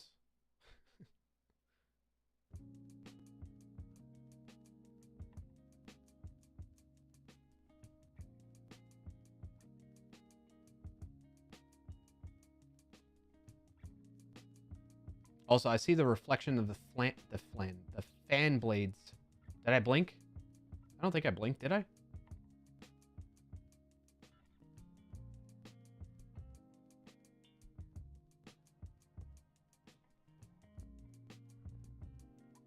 Dubsman, you better be staring into my soul right now. I blinked? Looked like a blink? Okay. I'm sure Clarkio put a picture of... Oh, Nafron, that's a great idea, actually. Oh, I got a great idea for this. Nafron, you just... Oh, man. There's a way you could freeze frame in OBS, and you can, like, bind that to a shortcut. That would be great. That would be great. All right. Here, I'll do another one so I can actually time because my timer loading took 3 years. All right, whatever that was, it had to be close to a minute, Dubsman. So I feel like that counts.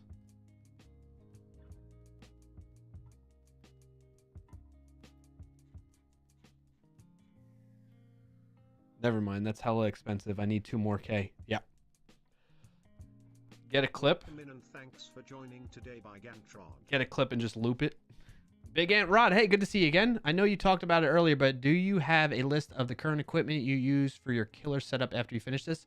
I have, if you go to clarkio.com/uses,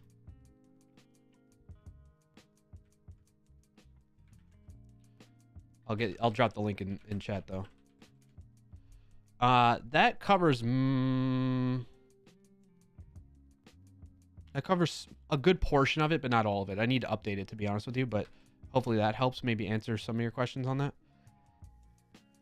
But if there's specific things that are maybe missing from there that you're noticing and you're curious about, if you don't mind hitting, I think you might be in the Discord, but if not, here's the Discord for folks that want to join up. If you want to stay in touch off stream, play Wordle every day with us, Contexto and Connections, you can do so. Share your results in there, see how you measure up against other folks in the community.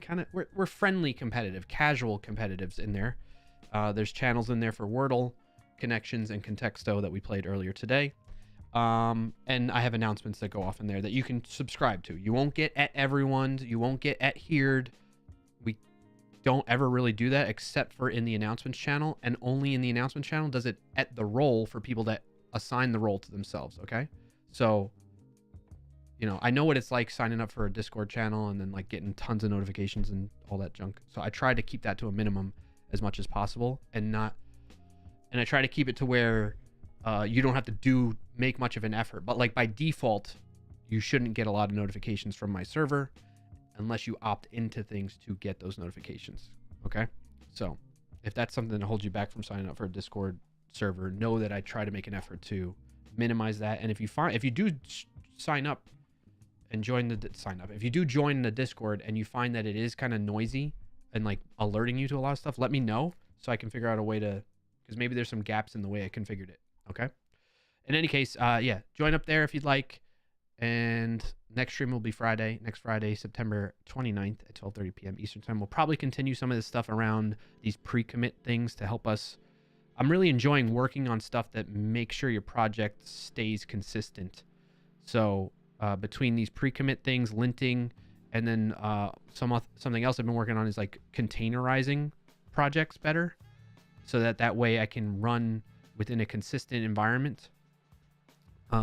And anybody else that joins the project afterwards or alongside me will be able to have a consistent environment, and they don't have to pollute. That's the other part of this, like I was talking about before. My new PC, I don't want to pollute it with all these development tools and dependencies and npm packages on my new PC. I'm okay. My old one already is polluted that way. I'll probably clean it at one point, like fresh install again. But I want to look towards using containers to kind of isolate that, and that way you spin things down. Use the resources you need when you need them, get rid of them. So anyway, I'm on this kind of like this trend personally of ironing this stuff out, learning more about this so that I can keep consistent and then start applying into all projects moving forward type of thing. So if you're interested in that type of stuff, be sure to tune into the next stream and following streams until I get off of this kick, this motivation that I'm feeling right now around that space. Okay.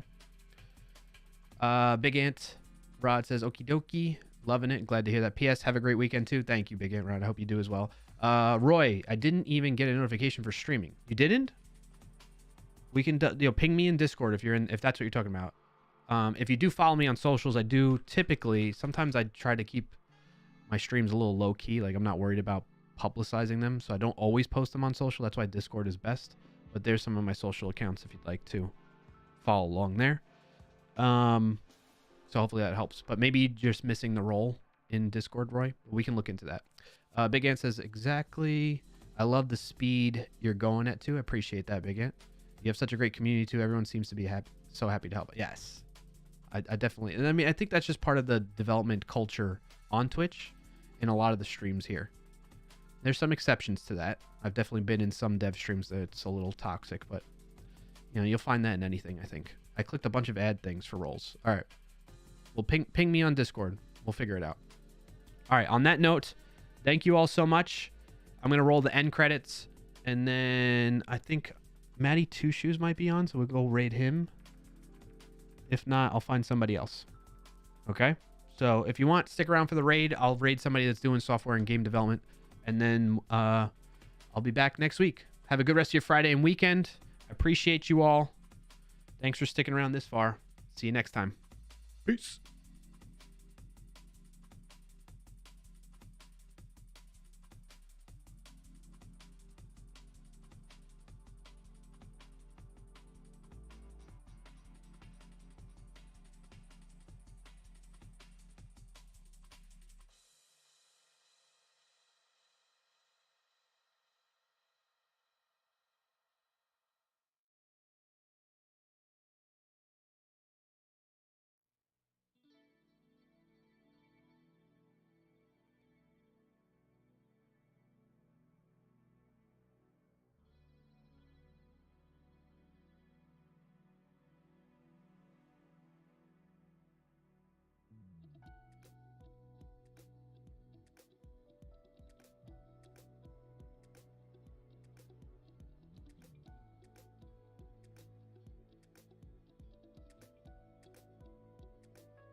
An ad is about to start in 5,000 milliseconds.